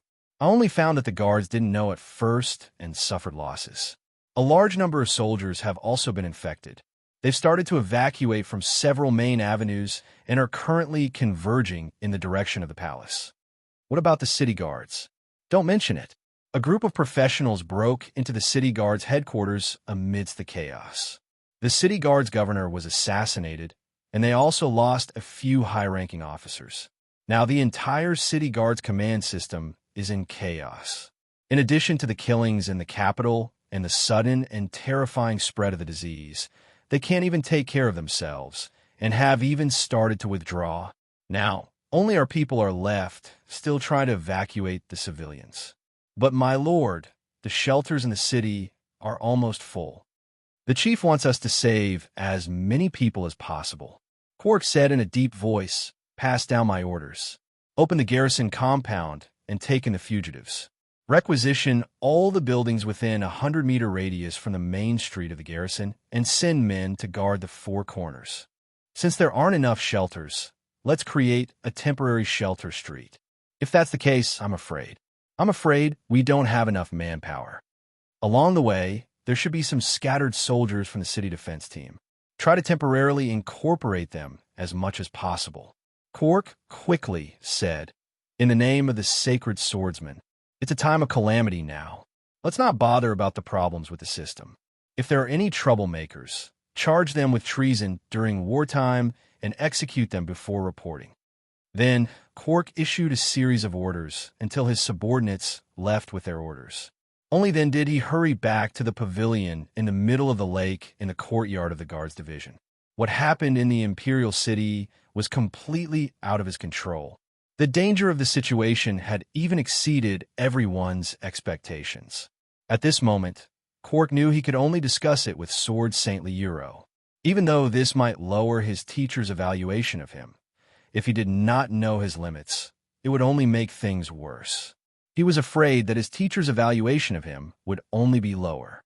However, Sword Saintly Euro was not in the pavilion in the middle of the lake at this moment. When Quark returned again, "Teacher is not here?" Looking at the empty pavilion in the middle of the lake, Quark could not help but frown. He could not even find any information left behind by the Sacred Swordsman. In other words, Sacred Swordsman Liuro had suddenly left without telling anyone. Perhaps it was because he was in too much of a hurry. Quark could not help but feel a little heavy in his heart at this moment. He subconsciously looked at the surface of Remnant Sword Lake. Since Ji started implanting the Sword Soul Beast, there had been an obscure presence coming from the bottom of the Sword Vault. But now, this presence had disappeared. Ji was obviously no longer in this Remnant Sword Lake. Perhaps he was taken away by the Sacred Swordsman? But where did they go? And why didn't they inform me? Quark thought about it and paced back and forth restlessly in the pavilion in the middle of the lake. Finally, he walked in. The calm lake water was right under his feet. As long as he took another step forward, he could easily fall into the lake. He lifted his foot slightly. The 3rd Sword Soul Beast will mature soon. I'm just going to take a look. I don't plan to do anything, he muttered to himself. The 3rd Sword Soul Beast is going to be mine soon. So what if I take a look?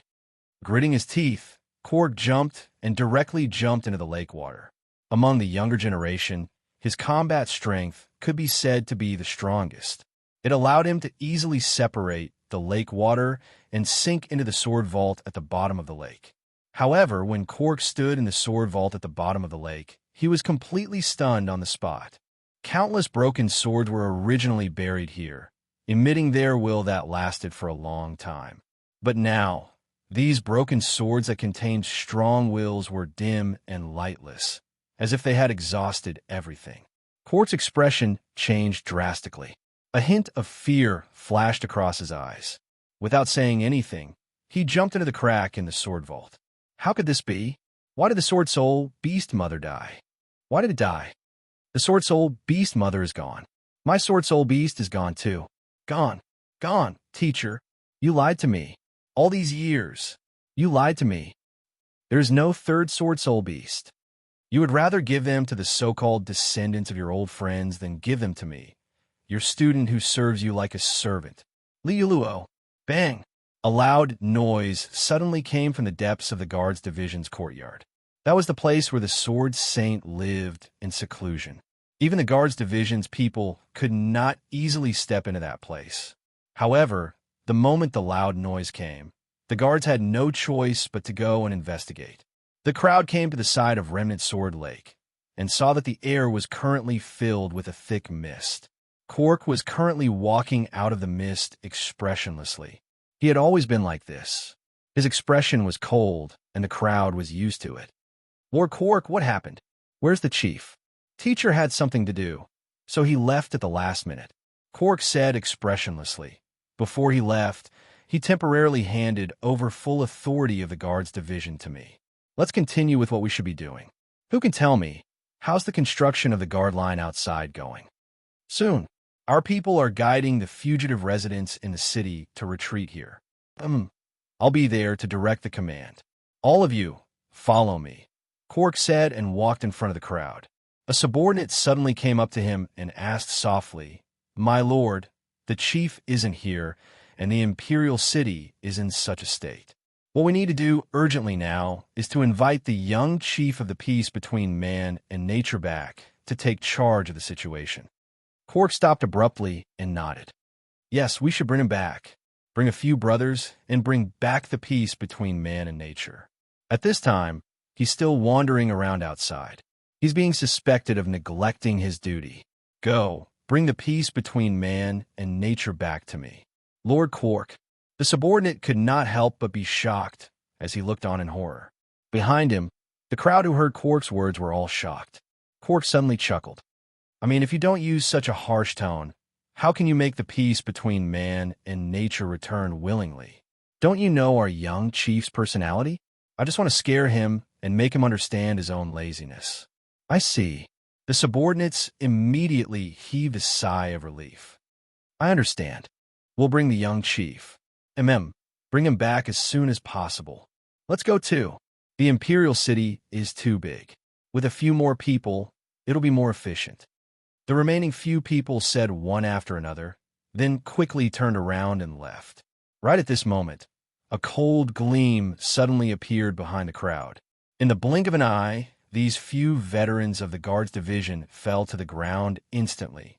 There was a thin line of blood on their throats. In your hearts, is there only one peace between man and nature? Cork walked past these corpses coldly. Have you all forgotten that I'm Yellow's first student? He swung the long sword in his hand. The long sword slashed on the rock, drawing a line of sparks. Then, with a flick of the long sword, the sparks flew out and landed directly on the corpses of the few veterans of the guards division. The fire was burning. Without the Sword Soul Beast, the only chance I have to become a saint is perhaps. At this moment, Cork's eyes shone in the direction of the palace as he muttered, The Dragon Clan's sacred pool bestowed by the Dragon Queen. The spear was as fast as lightning, and it constantly blossomed into silver spear flowers around Wally. Behind them were collapsing buildings. The head maid of the palace, Laura, seemed to have the intention to kill at this moment. Each of her attacks contained endless killing intent. Why aren't you fighting back? After a round of rapid attacks without any results, Laura stopped. As an outsider, Not only could they use the fastest speed to obtain power that far surpassed this world's professionals, they could also become even more powerful step by step. Once, this outsider man before her had single-handedly destroyed more than half of the continent's dragons, inflicting heavy losses on the continent's dragons. At that time, she was still an immature dragon. Why should I fight back? Mr. Varley shook his head. If I want to deal with you, I could have done it last night in the palace. Laura, you should know that I've never been willing to hurt you. Back then, when you slaughtered more than half of the dragons, why didn't you think that you wouldn't hurt me? Laura raised her long spear. How many of my loved ones have been buried by your hands? I really regret leading you to the dragon clan's territory. Die. She used all her speed and waved her spear, but she saw that Mr. Varley didn't move at this time. He even opened his hands and let her weapon pierce his chest. The moment the shocking killing intent was about to kill, it suddenly became chaotic. Laura stiffly twisted her wrist, and the long spear instantly avoided Mr. Varley's heart, but had directly pierced his chest. Why didn't you dodge? At this time, Mr. Varley showed a complicated and painful smile. His palm gently stroked Laura's beautiful face. I'm sorry that I did that to your race. I'm powerless to defend myself. For me, this world is strange. I don't belong here.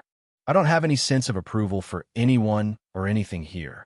Therefore, I didn't hesitate to hurt your clan and even your loved ones in order to complete my mission. But only you are different. Don't say it. Even after I completed my mission and left this world, I still couldn't forget my encounter with you. Mr. Varley's face gradually turned pale. Only you can make me have such a real attachment to this world.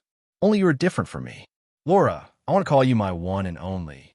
I really want to take you away from this world. Don't say it. I'm sorry.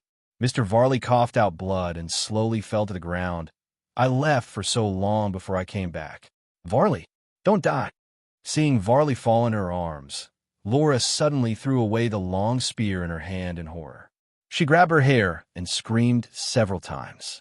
Suddenly, she hugged Mr. Varley's body, and her eyes were blank. I won't let you die. I will never let you die. I will save you. I will save you, she soared into the sky. When Laura took Varley away, a shadow suddenly appeared in the air. His eyes followed the direction where Laura took Mr. Varley. Is this the reason why you let me observe Laura, my king? He slowly exhaled, and immediately after that, he once again turned into a shadow, and very quickly, he disappeared. Let me in. I have something important to report to His Majesty. In the Princess Palace, the commander of the Imperial Guards stood outside the door with an anxious expression, but he was blocked by the Princess Guards. Her Highness is having a meal with His Majesty. No one is allowed to disturb her. If you have something to say, wait until after the meal. Damn it. Do you know what happened outside the palace? What terrible things happened in the King's city? The commander of the Imperial Guards was furious at this time. You dog. You dare to block my way. I am the commander of the Imperial Guards. In theory, you are also my subordinates. Get out of my way or die. A silver light flashed out.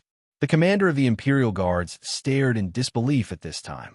He didn't expect that the Princess Guards would directly attack him in front of the public. And it was a cold knife. Unexpectedly, the commander of the Imperial Guard's head was thrown into the air, and his blood was still flowing. Come, clean up the body and wipe the floor. After saying that, they all returned to their respective posts, standing there like puppets. Suddenly, they seemed to feel something and looked up.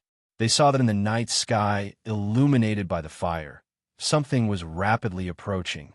It seemed to be a monster with the ability to fly.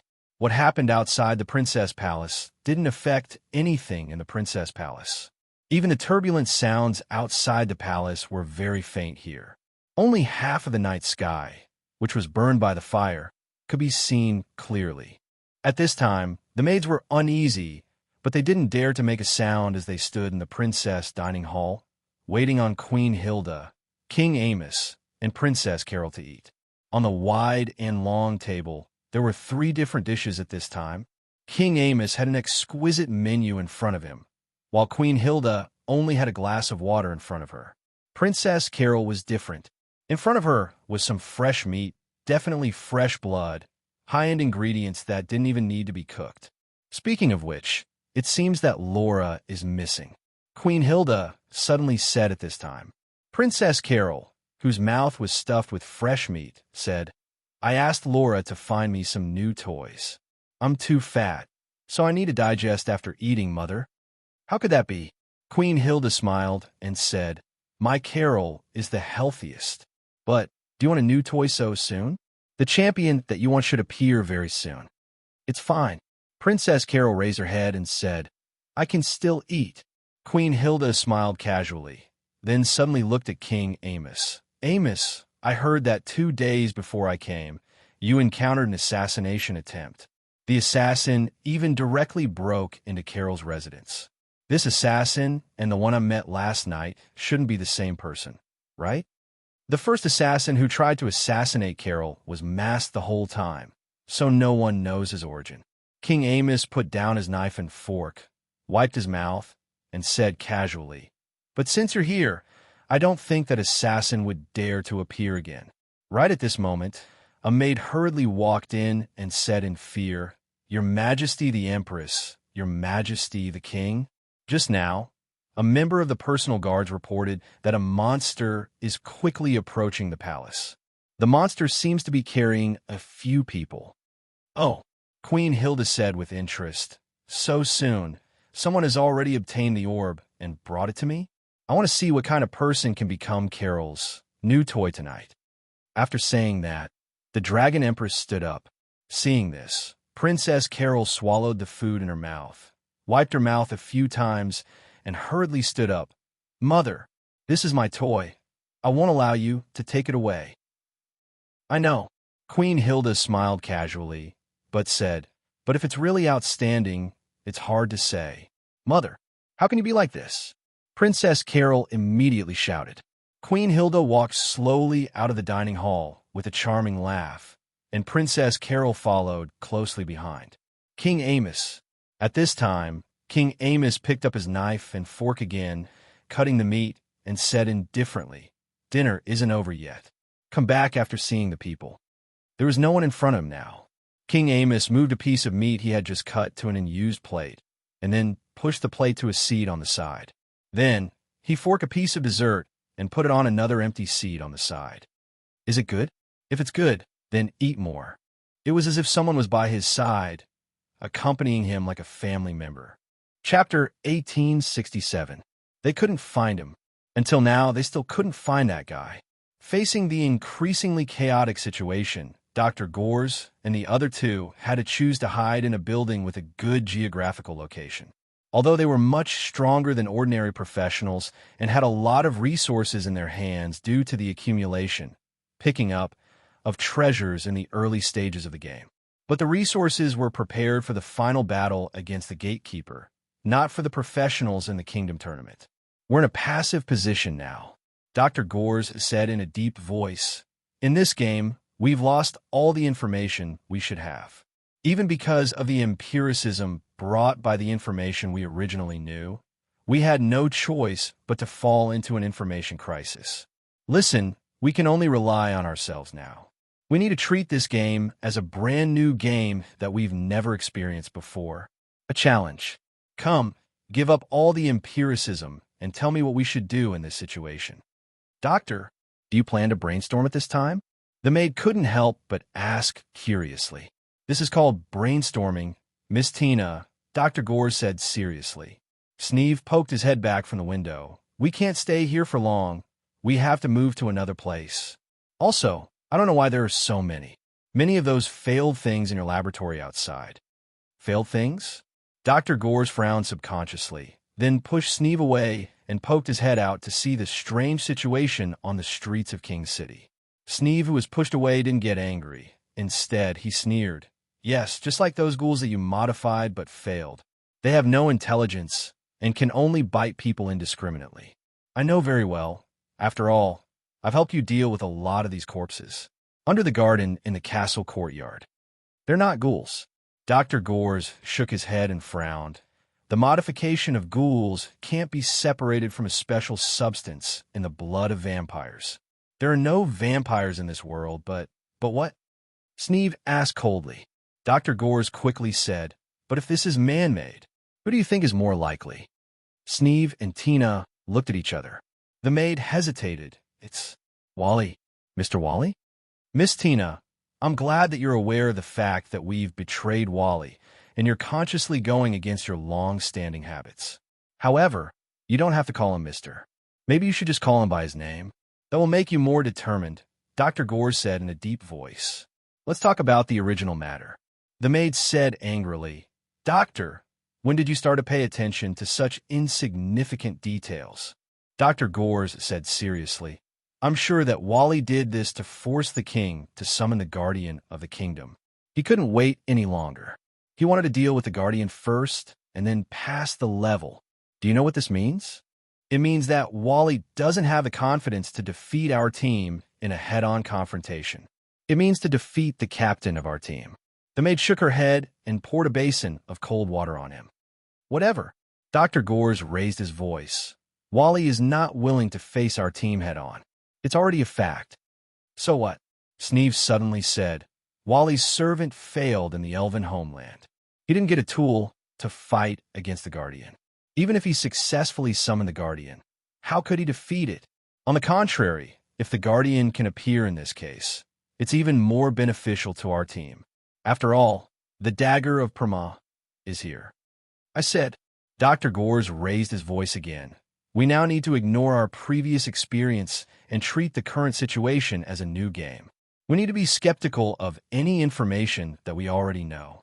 So, is it true that only by getting the goddess blade in the elven homeland can we defeat the guardian? Sneeve couldn't help but frown. Miss Tina was also thoughtful. Dr. Gores sneered. Historically, every time we participated in the game, Wally got the important tool in the roaring forest and then easily passed the level. As far as we know, it's always like this. If you doubt all of this, you will find that maybe this is the way Wally deliberately let us know about the final level of the chessboard game. You mean the goddess blade can't really fight against the guardian? Sneeve couldn't help but be startled. No, the goddess blade should be able to fight against the guardian, but it's not the only way. What Wally needs is just to let us know about this only way and believe in it. To destroy a person, you must first make him crazy. To make him crazy, you must first make him inflate. There is no doubt that from the moment we obtained the goddess blade, we started to become arrogant. We believed that we could win this battle, and that this was the best time to fight against Wally. We even believed that our captain was so strong that even Wally felt unconfident. What are you trying to say? Dr. Gores took a deep breath and said solemnly, since we met Mr. Luo in different places, all kinds of incredible things happened to him and his incredible luck. Maybe it's just an illusion arranged by Wally. Impossible. His servant has been sacrificed. Even he had to be recruited by Gonglina to save his life and was forced into this game. Sneeve shook his head. Don't forget how the young master of the Bohemia family died. Dr. Gores sighed. He was pressing step by step and even had an absolute advantage. But he still lost in the end. At that time, we were so sure that the loser would be Wally. You were the one who was sure. Sneeve sneered. I just dealt with the body of this guy's servant. I wasn't even allowed to watch the game at that time. Whatever. Dr. Gores said, for Wally, the most important thing is the game experience. Don't forget, he is the owner of the chessboard. In the case of winning, he only considers how to improve his enjoyment during the game. I'm afraid that we are all on his plan this time. Sneeve suddenly snorted. Is this the reason why you want to rebel again? Doctor, you want to rely on Wally again? The servant girl couldn't help but tremble. Remember, we don't really have a falling out with Wally. Dr. Gores emphasized, our captain's strength is just an illusion that Wally planned behind the scenes. The purpose is to make us believe that he is really in a disadvantageous position this time. When we really go against him and confront him, maybe this is what he is really waiting for. Being stabbed in the back by his servant and falling into an absolute disadvantageous position, and finally turning the tables. Won't such a game experience make the vampire's cold heart beat more fiercely? At this time, Sneeve suddenly grabbed Dr. Gore's collar. What did you tell me before? You told me that you want to return to Wally's side now. There's no conflict, Dr. Gore said indifferently. I said, when we win and leave this chessboard. Remember, it's a victory. And after I finish what I promised you, it doesn't matter to you how we win. Sneeve, rebellion is not a shameful thing. And you, haven't you done it before? No. Sneeve suddenly pushed Dr. Gore's directly to the wall, saying crazily, I'd rather die here with you. Seeing that the situation of killing each other was about to happen, the servant girl, who should have stopped them, instead, she pulled out her weapon and pointed to the window with a solemn look. Who's hiding outside? I've found you. Come out. Sneeve and Dr. Gores were both stunned, looking out of the window. At this moment, a figure suddenly came in through the window. The person was even holding a bag of food in his arms and eating a steaming bun in his other hand. It's you. They were too familiar with this guy. This person turned out to be the peace between man and nature. Peace between man and nature stared at the three people in the room. After swallowing the bun in his hand, he said slowly, Sorry, I didn't mean to interrupt your quarrel. It's just that the garrison division has lost a prisoner, so I can't ignore it. Of course, I seem to have heard something interesting outside. Dr. Gores and the other two exchanged glances at this time. In a flash, Sneeve, Dr. Gores, and Tina attacked peace between man and nature at the same time. It seems that the lesson last time wasn't enough. You three little thieves. Peace between man and nature shook his head, his body fluttering like a leaf in the wind, easily dodging the attacks of the three people in the castle. Go! Dr. Gores suddenly shouted. Peace between man and nature instantly squinted his eyes, then waved his hand, and a purple light shot out from his palm. The purple light was actually a small purple crystal sword. On the blade of the small purple crystal sword, there was even a half-open strange eye. In an instant, the small purple crystal sword pierced the legs of the three people one by one at a strange angle. The three people in the castle fell to the ground directly before they could rush out of the door. Soon after, the purple crystal sword spun in a circle in the air, once again shooting out dozens of tiny sword lights. The sword lights didn't disperse, and like long nails, they directly nailed the three people in the castle, directly imprisoning them. Peace between man and nature took out a bun from the bag and ate it, walking to the three people in the castle. Now let's talk about what I just heard. Was a gatekeeper? Was a pass game? Who is Wally? I heard from you that the mutated guys outside seem to be made by a person. The last question is, who are you people? Let's go first. Dr. Gores braced himself and said, We will tell you everything we know. I like to interrogate. I don't like to let people go. Peace between man and nature chuckled and said, I don't like to torture because it is too degrading to my status. But this is only for high-level opponents. Generally speaking, for trash like you, I prefer the simple and violent method. By the way, there's something you might not know. Before I came out to handle cases, I actually played around in the torture chamber of the guard division for 2 years and developed more than 200 interrogation methods. Why don't you give it a try? You think you can scare me? Dr. Gores shook his head. If you have something to say, let's talk it out. If you are really smart enough, you should be able to judge whether my words are credible or not. Peace between man and nature shrugged, then took out a slender steel needle. Have you experienced the feeling of piercing the urine with this thing? It is very interesting. I have stopped playing this kind of trick a long time ago. Dr. Gores shook his head, then said seriously, In fact, we are not people of this world. We come from a world that you can't understand. As servants, we participate in a game in this world. Isn't that quite honest? Peace between man and nature suddenly narrowed his eyes. Then the steel needle suddenly pierced the abdomen of Dr. Gores. This story is just made up. It is quite good. Dr. Gores suddenly broke out in a cold sweat, but he didn't cry out. Peace between man and nature suddenly said, In fact, if you want to interrogate, you only need to keep one person who knows the inside story. Generally speaking, we will keep the weakest one. Let me guess, who among you is the one with the toughest mouth? Ah, you look quite tough. You can actually hold back and not cry out. Dr. Gores, What the F asterisk CK? Don't test it. Sneeve suddenly said at this time. What he said is true. We really don't belong to this world. If you are willing to believe this, I will tell you everything. Otherwise, you can kill me. Peace between man and nature looked at Sneeve at this time and nodded after a while. I have seen people with eyes like yours. They want to die, but they're always afraid of death. Well, you say it. The moment the giant flying monster landed, it set off a gust of wind. The strong wind blew the clothes of the personal guards in the princess palace. Finally, the flying monster landed in the middle of the crowd. At this moment, the soldiers of the personal guards all raised their weapons and surrounded the flying monster, waiting for the attack. The Empress of the Dragon Clan slowly walked over. Behind her was Princess Carol and a group of maids. On the flying monster, 3 figures jumped down at this time. Queen Hilda's eyes lit up at this time, and there was even a smile on the corner of her mouth.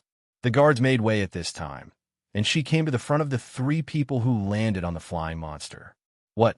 Have you changed your mind and decided to join my harem? Queen Hilda smiled at this time, and her charming eyes were like silk.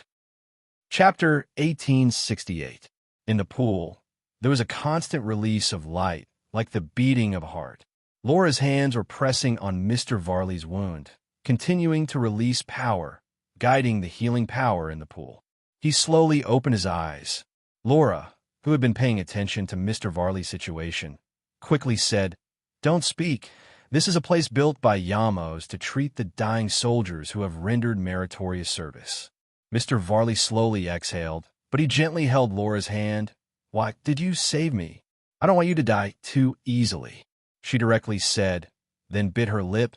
"I saved you, and then I will torture you for 1,000 years at least. Then I have to exercise more physical strength." Mr. Varley laughed. It seemed that his injury was affected, and he couldn't stop coughing.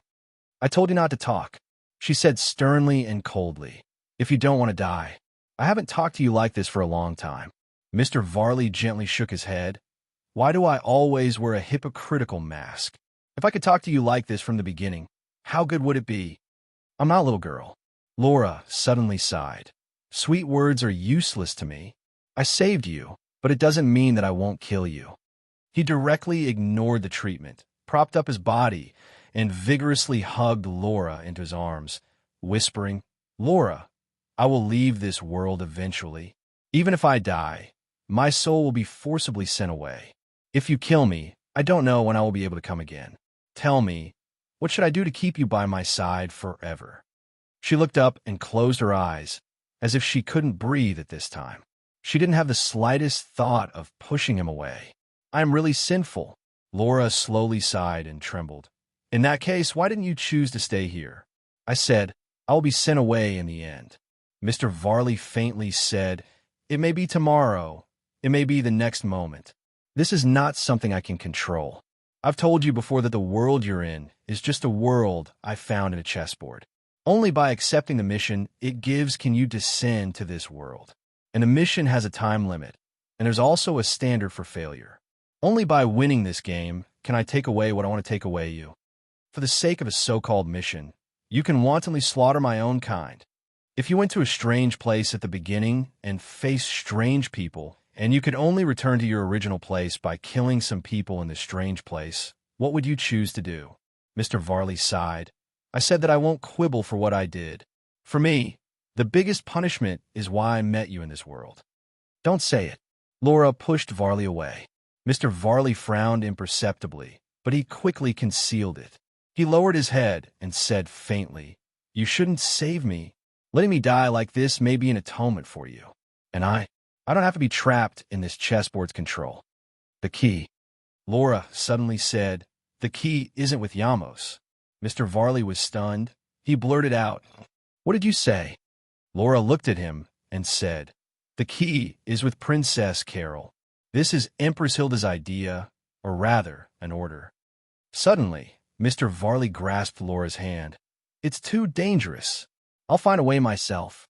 No matter how many times I have to descend and how many times I have to experience life and death, I will find a way to get the key from Princess Carol." Laura pushed Mr. Varley's hand away and slowly stood up. She put her hands together, and several rays of condensed energy directly trapped Mr. Varley's body. You stay here. These potions are very precious and effective for healing.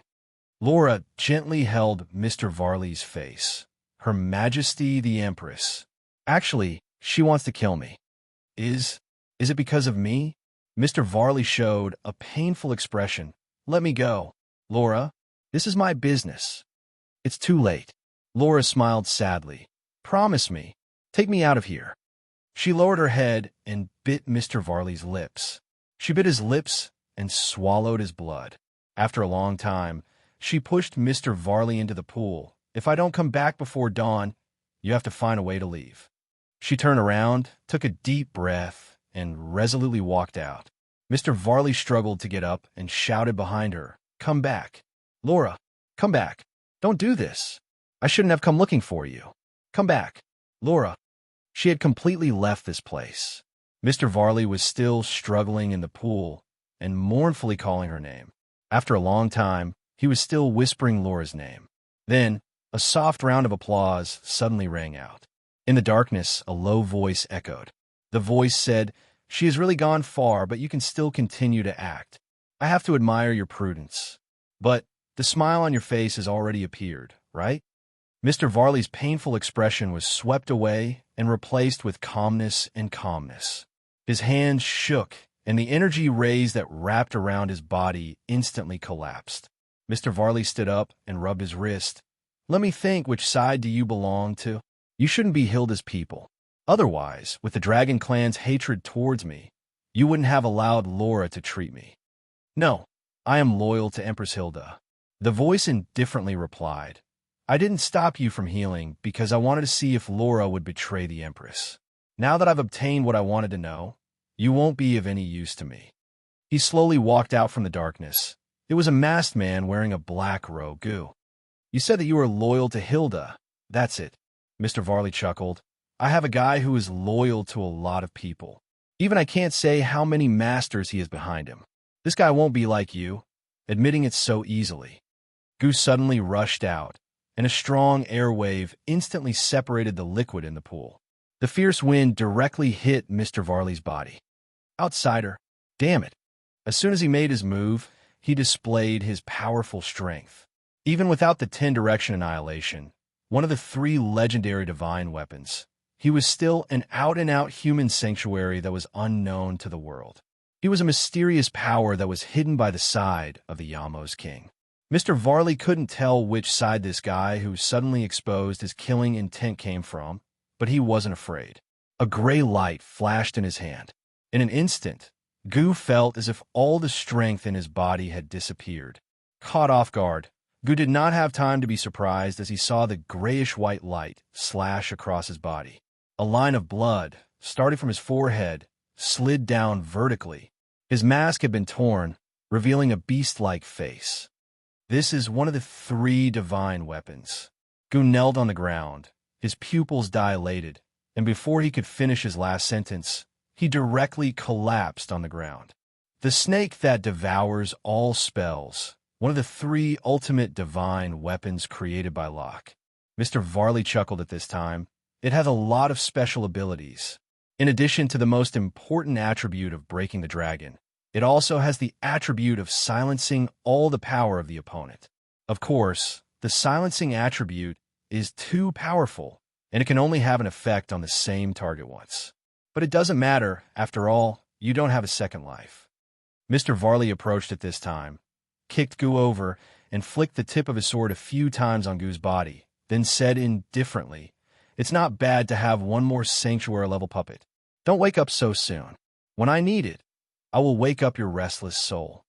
With that, Mr. Varley put away his weapon with a strange smile and quickly left the healing place.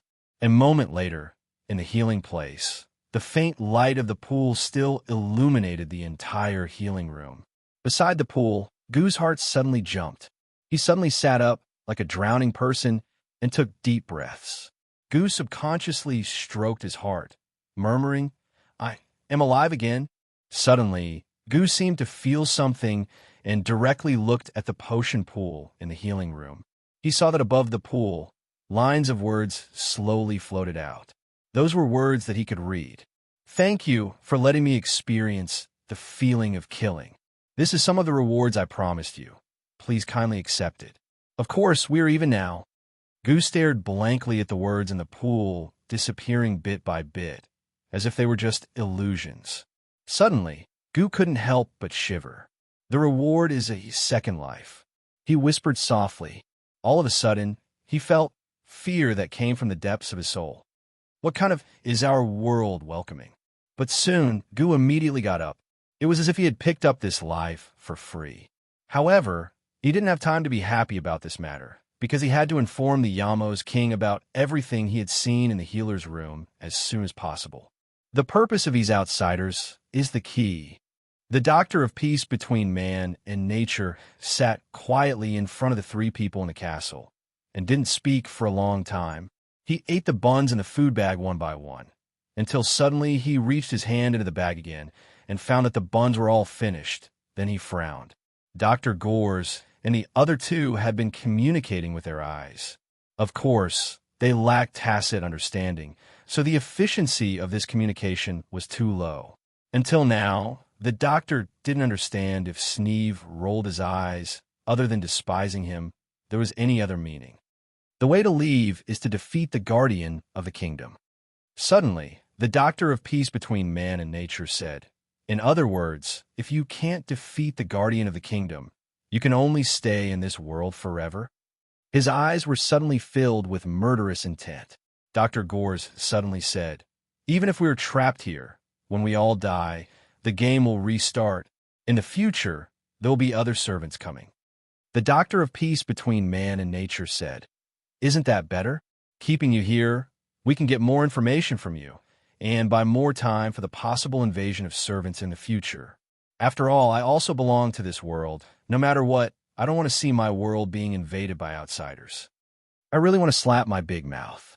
Dr. Gores opened his mouth and immediately frowned. Are you going to imprison us? No. The doctor of peace between man and nature shook his head and even waved his hand.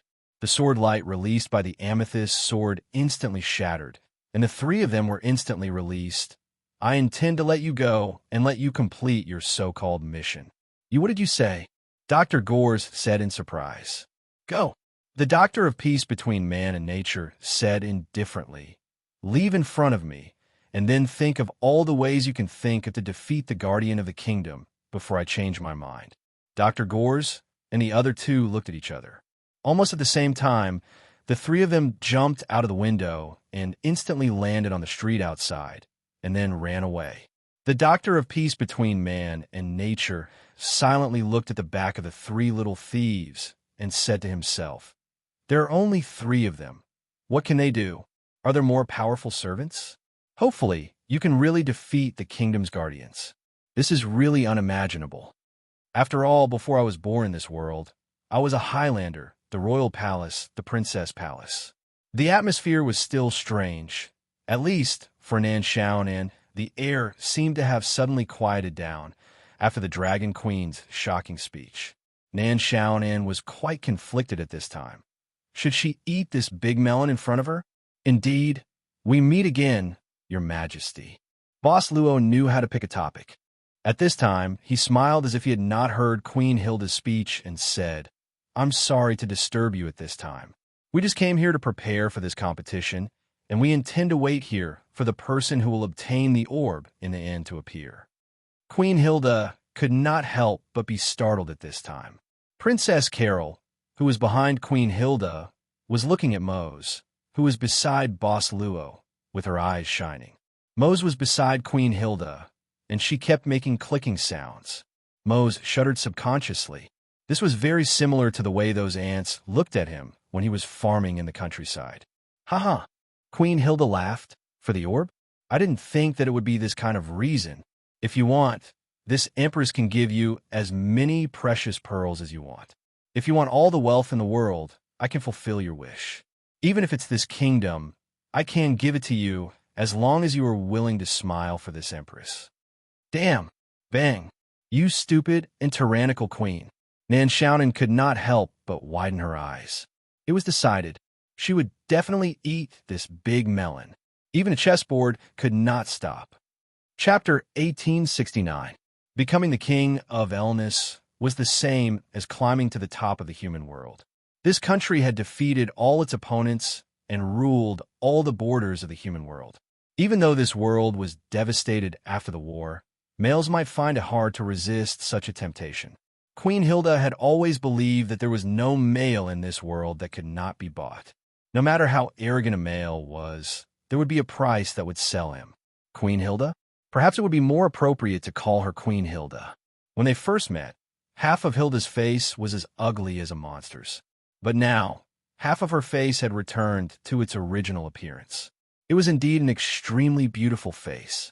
If such a perfect and powerful woman stood in front of you and told you that as long as you were willing to smile for her, you could be the king of the human world, how many people could resist?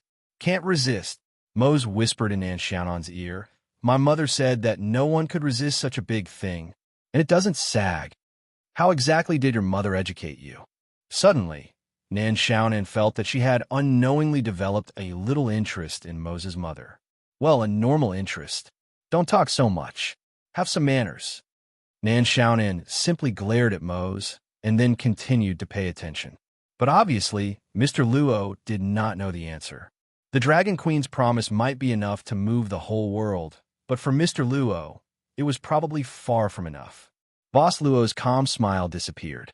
I think this is unfair to the contestants who are working hard to fight for the orb, or even to the kings who spent countless resources and effort to conquer each country. Boss Luo shook his head and said, Your Majesty, please take back your words. Are you rejecting me? Queen Hilda suddenly narrowed her eyes. Men, listen, no one can reject the name of Hilda. Since last time, you dared to reject me. If it weren't for the fact that you obediently returned the divine armor, I wouldn't have tolerated you until now. Don't think that just because you have a dragon-slaying weapon and no Griffith's secret sword technique, you can act so presumptuously in front of me. If you want to defeat me with just Aurora's Aster and Griffith's secret sword technique, you're still 1,000 years too early. Facing this aggressive, tough, and even domineering Dragon Clan master of the continent, Boss Luo suddenly felt the loveliness of a certain true dragon of the godly land. Boss Luo said calmly, In other words, with these two items alone, I have no problem protecting myself, right? Queen Hilda's expression immediately turned cold. Last time, she had indeed failed to keep him here, but that was only because the curse in her body had suddenly flared up, causing her to instantly lose all her strength. As for the look of fear in her eyes, it was obvious that this was a negative effect of the curse's activation.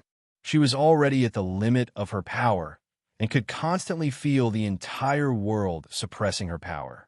It was as if half of her power was shackled, and she was unable to unleash the ultimate power that belonged to the dragon god. Even so, if the other party was determined to leave with the 3 godly weapons and the secret sword technique that killed the Dragon King Griffith, it would be difficult for Hilda to keep him here. You can leave, but your companions may not. Queen Hilda smiled calmly. Boss Luo said, That's why we came here, waiting for the appearance of the orb holder. This country has been preparing for this competition for a long time. I think it's only right to put an end to it. You want to win this competition? Queen Hilda couldn't help but be surprised. How can this be attractive to you? The Dragon Clan's sacred pool? With your strength, how can you be interested in a sacred pool that can already reach the pseudo-sacred realm? Impossible. You can't be doing this just to become Carol's guest, right? Mother, I like the strong one next to me. Catch him for me. I can't wait anymore. Don't be impatient. Queen Hilda gave Princess Carol a rather dignified look, causing the princess to tremble in fear. The fat and flesh on her body kept shaking, making her look like an ugly insect standing upright.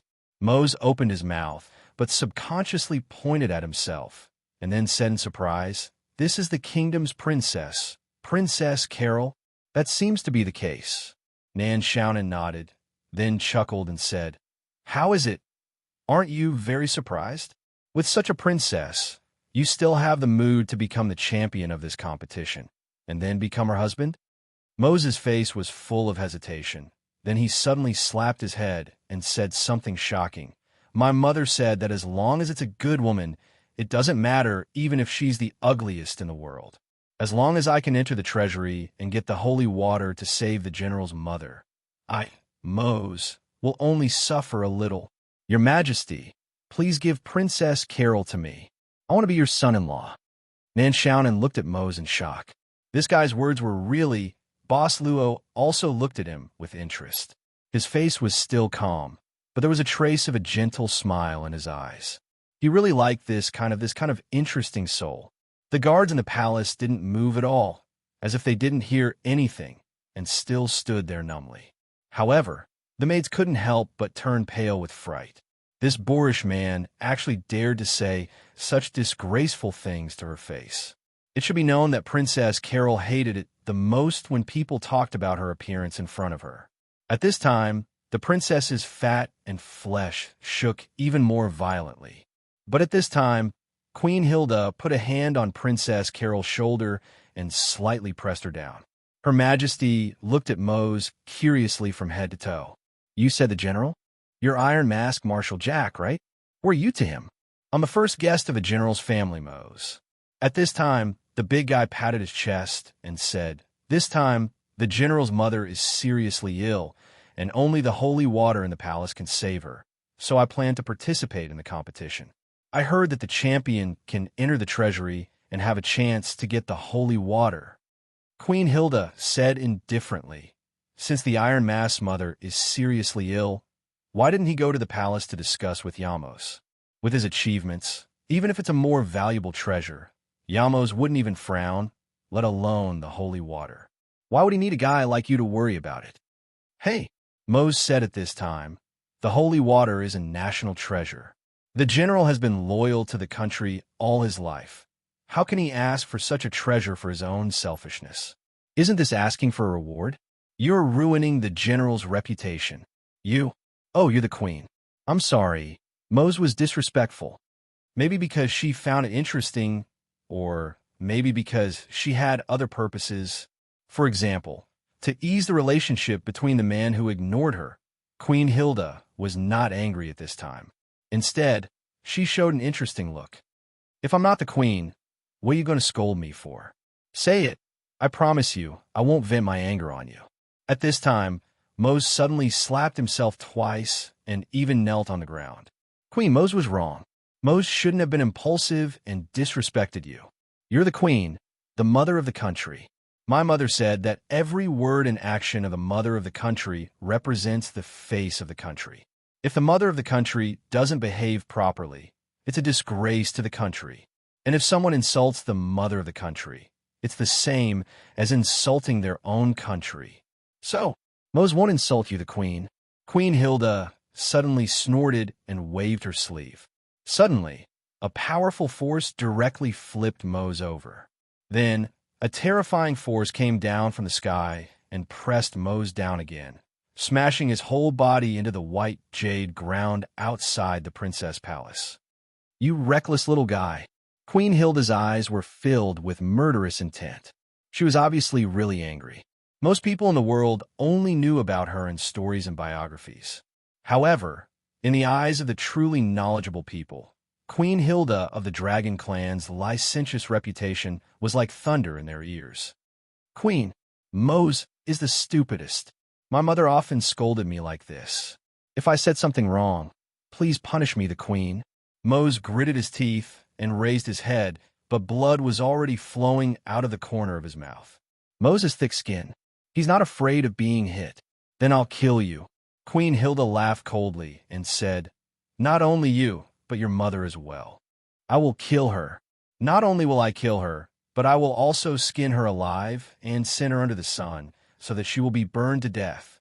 I'll also let her know how bad she is at teaching her child. What a stupid woman. As soon as she finished speaking, Queen Hilda waved her hand. Suddenly, a spiral of wind condensed in the air and poured down fiercely on Mose. Seeing that Mose was about to die tragically at the hands of Queen Hilda, Nan Xiaonan's expression couldn't help but change slightly. She subconsciously clenched the demonic diagram in her hand and was about to help. Before she did, she suddenly looked at Mr. Luo. Mr. Luo didn't move at this time, as if he was indifferent. Nan Xiaonan was startled and slowed down. Boom! The strong spiral wind fell, and the whole square outside the princess palace made a loud noise and shook. Queen Hilda snorted softly and put down her hand. She returned to her luxurious appearance. She wanted to let a guy who didn't know what was good for him know that he couldn't do whatever he wanted just because he was appreciated by her. At this time, a figure slowly walked out of the big hole in the square caused by the spiral wind. It was Mose, whose clothes were torn and his flesh was even cut by the wind. He looked like a bloody man. He didn't die. Mose, who was heavily injured, didn't die. Instead, he walked out of the big hole step by step. Queen Hilda couldn't help but frown and snort coldly. You're indeed thick-skinned. No wonder you can become the right-hand man of Iron Face. But this will only make you more painful. Queen Hilda raised her hand again. Another spiral of wind was gathering, and then it quickly poured down. At this time, Mose clenched his fist and let out a shocking roar. The roar actually shattered Queen Hilda's spiral wind. At the same time, the bloody Mose's body was crazily flashing with thunder and lightning. His whole body seemed to be bathed in a thunder pool. His eyes were filled with electricity, and his mouth was spitting out electricity. The wounds on his body quickly healed, and his skin turned into the color of black iron. Countless cloud patterns filled his skin, and a terrifying and inexplicable power continued to burst out of Moses' body. The scattered thunder and lightning swept away the personal guards on the square. At this time, the maids screamed and fled. Nan Xiaonan subconsciously approached Boss Luo, but found that the thunder and lightning didn't come here. It seemed to have bounced off automatically. Safe. Sky Titan? On the square, Queen Hilda's eyes flashed with a trace of seriousness. She watched the changes in Moses' body. She saw that Moses' violent aura was rising as if there was no end. She snorted coldly. I didn't expect that Sky Titan would have a leftover like you. So what if you're a Sky Titan? In today's world, the dragon race on the continent is the king. You become history. After saying that, a layer of fine dragon scales appeared on Queen Hilda's palm. But Mose didn't seem to hear Queen Hilda's words. He lowered his head, and his body was tangled in the battle. The tip of the big sword in his hand was also shaking. You dare to curse my mother? You dare to curse my mother? You want to kill my mother? Even if you're the mother of a nation, I'll kill you today. Kill. Kill you. Roar. With a furious roar, Mose turned into a thunderbolt and leaped up. Then, he slashed his big sword at Queen Hilda like a bolt of lightning. Queen Hilda waved her hand to block the attack. Although the fine dragon scales seemed thin, they were one of the few extremely hard objects in the world. The moment the lightning-covered greatsword struck the layer of dragon scales, sparks flew everywhere. At this moment, Hilda's arm suddenly sank as several pieces of her dragon scales were forcibly chopped off by Moses' greatsword. The lightning that originated from Immo Sang's body had now completely wrapped around Queen Hilda's body. Seeing this, Queen Hilda's face showed anger. She said gloomily, "You're just a Sky Titan who hasn't reached adulthood yet. How dare you be so presumptuous in front of me?" A trace of gold flashed in Queen Hilda's eyes. She reached out and grabbed Moses' big sword. Then, she crushed the big sword and smashed it on Moses' chest. Mose immediately retreated, but Queen Hilda chased after him. She clenched her fingers and turned them into a hand knife, stabbing at Moses' heart. Mose became even crazier. Lightning flashed on his body, and his crazy aura surged again. But at this moment, a hand that came out of nowhere suddenly grabbed Queen Hilda's wrist. A soft sigh sounded slowly. You said it yourself. He's not an adult yet. Since he's not an adult yet, why are you arguing with a child? Can you be considered the mother of a nation? Queen Hilda's hand that was filled with power was easily grabbed by someone. She looked up in shock and saw that there was an extremely ordinary woman standing beside her. She looked like a country bumpkin, and she was in her 40s or 50s. And you? The woman turned to look at Mose, but her face turned serious. "How many times have I told you not to fight outside? Especially not to hit women. Have you forgotten what I said?" Mose, who was in a frenzy of rage, was like a brazier that had been extinguished. His body returned to normal, and he knelt on the ground with a pale face. He lowered his head and said in a hoarse voice, "Mother, I was wrong." The old woman suddenly said, "I did say that you can't hit women, but I didn't say that you can't hit bad women. Look, bad women should be hit like me." As she spoke, the old woman slapped Queen Hilda across the face with the back of her hand. Queen Hilda of the Dragon Clan couldn't dodge this slap in time and took it head on. Then, her body flew out and smashed into the palace. "Did you see it clearly?" the old woman said indifferently. Mose nodded. "I saw it clearly." Chapter 1870. She hadn't felt dizzy for a long time. Moreover, there was an even more painful feeling. In the ruins of the palace, broken pillars and shattered stones instantly exploded. Queen Hilda stood up with a gloomy expression. It wasn't a big deal. After all, the bodies of the dragons on the continent had always been one of the strongest. But it really hurt. She could withstand this level of attack, so she wasn't injured at all. But it really hurt. The burning pain on her cheek. This was a pain that the Dragon Empress had never felt since she became an adult.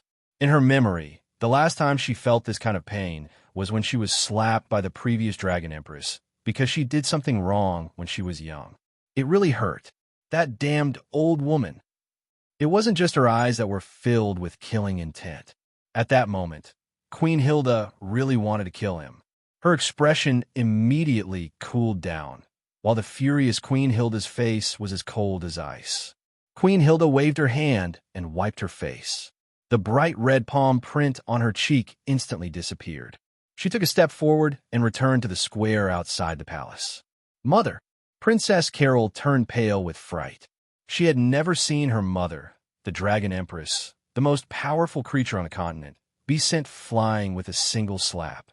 Terrified, she dragged her trembling body and ran to Queen Hilda's side.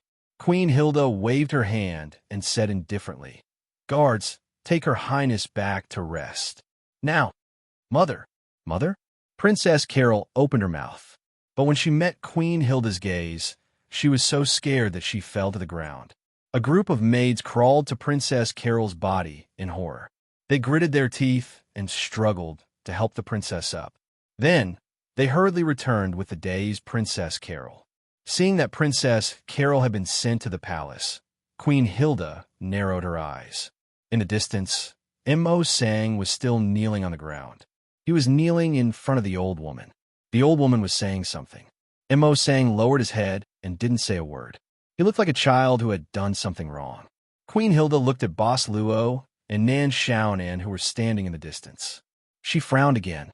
She narrowed her eyes and walked step by step towards the old woman.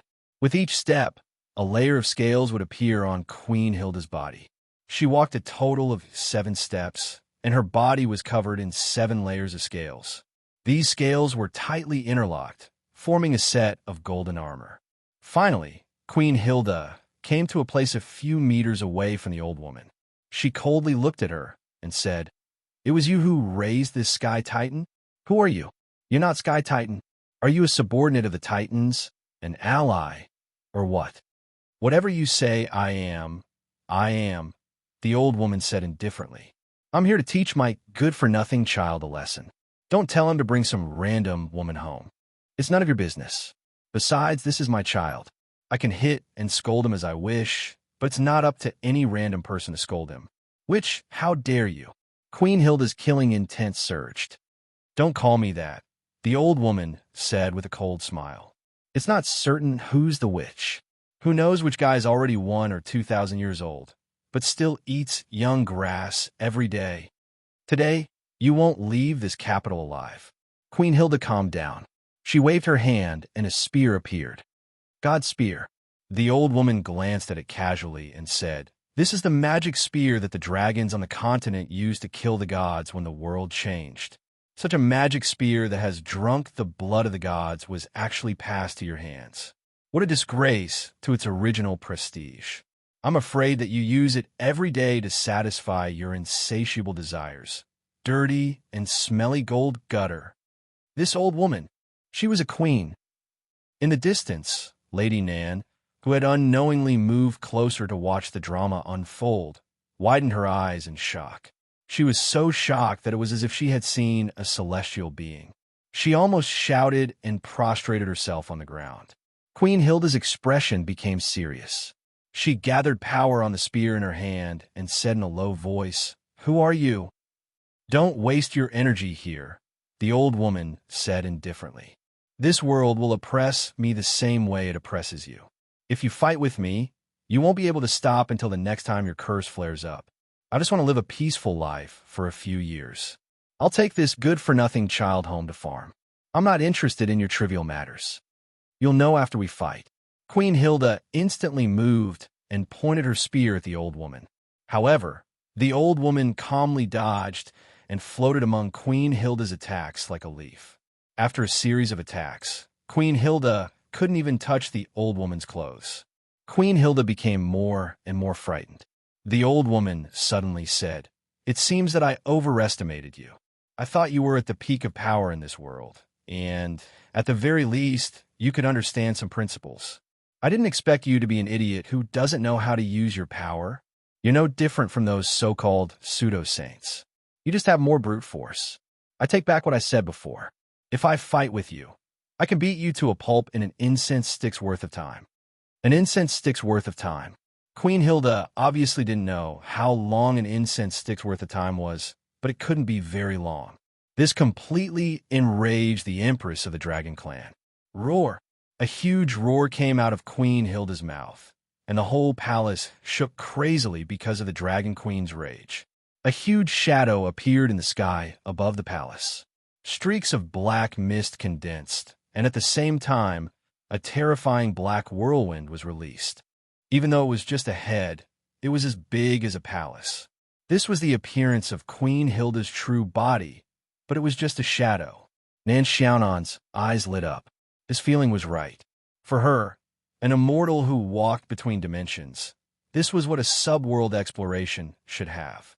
Usually, when facing the strong natives of this subworld, Nan Xiaonan would tear open her own star creation world and then send out her endless star creation creatures to flatten the world. Now, she looked at the only thing she could take out, the demonic diagram, and didn't say anything. At this moment, a golden light shot up into the sky and pierced the huge dragon shadow in the night sky. The golden light instantly exploded in the shadow. A golden light pattern, accompanied by the explosion, spread across the whole city. After this, Queen Hilda knelt on the ground as if she had been severely injured. She covered her heart and spat out a mouthful of pus and blood. Her face was pale.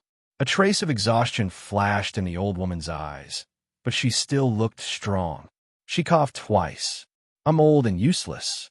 Just a little exercise and I'm tired. This world, there are humans like you?" Queen Hilda's face was full of shock. Even stronger than the dragon race. "Bah!" Unexpectedly, the old woman suddenly spat. "How dare you call yourself a dragon? Do you know what a real dragon is? A real dragon carries the fate of the earth and roams the 9 heavens. As long as it stands on the earth, its power is endless, and it is never defeated. Who do you think you are?" As she spoke, the old woman suddenly glared. "I'm angry just talking about it. Today, I'll peel off your skin so that you don't continue to embarrass yourself here. Dragon Queen? How dare you call yourself a Dragon Queen?" At this moment, the old woman pinched her fingers, and a 3-foot-long sword light suddenly shot out between her middle and index fingers. Queen Hilda's face suddenly changed. She clenched her teeth and screamed. She flipped her palm. In her palm, a scroll appeared out of thin air. Queen Hilda tore the scroll without thinking. Then, the space around her was distorted. The moment the old woman's sword light pierced through, it only pierced through the distorted air. "You don't have much ability, but you run fast. Don't let me see you next time." The old woman snorted. The 3-foot-long sword light slowly dissipated between her fingers. Empress Hilda had fled. In fact, she had fled in panic. There were no guards in the square outside the princess palace. Even the maids were nowhere to be seen. Perhaps they were hiding somewhere. In the huge square, only Mose's mother, Boss Luo, and Nan Xiaonan were still there. The four of them kept silent.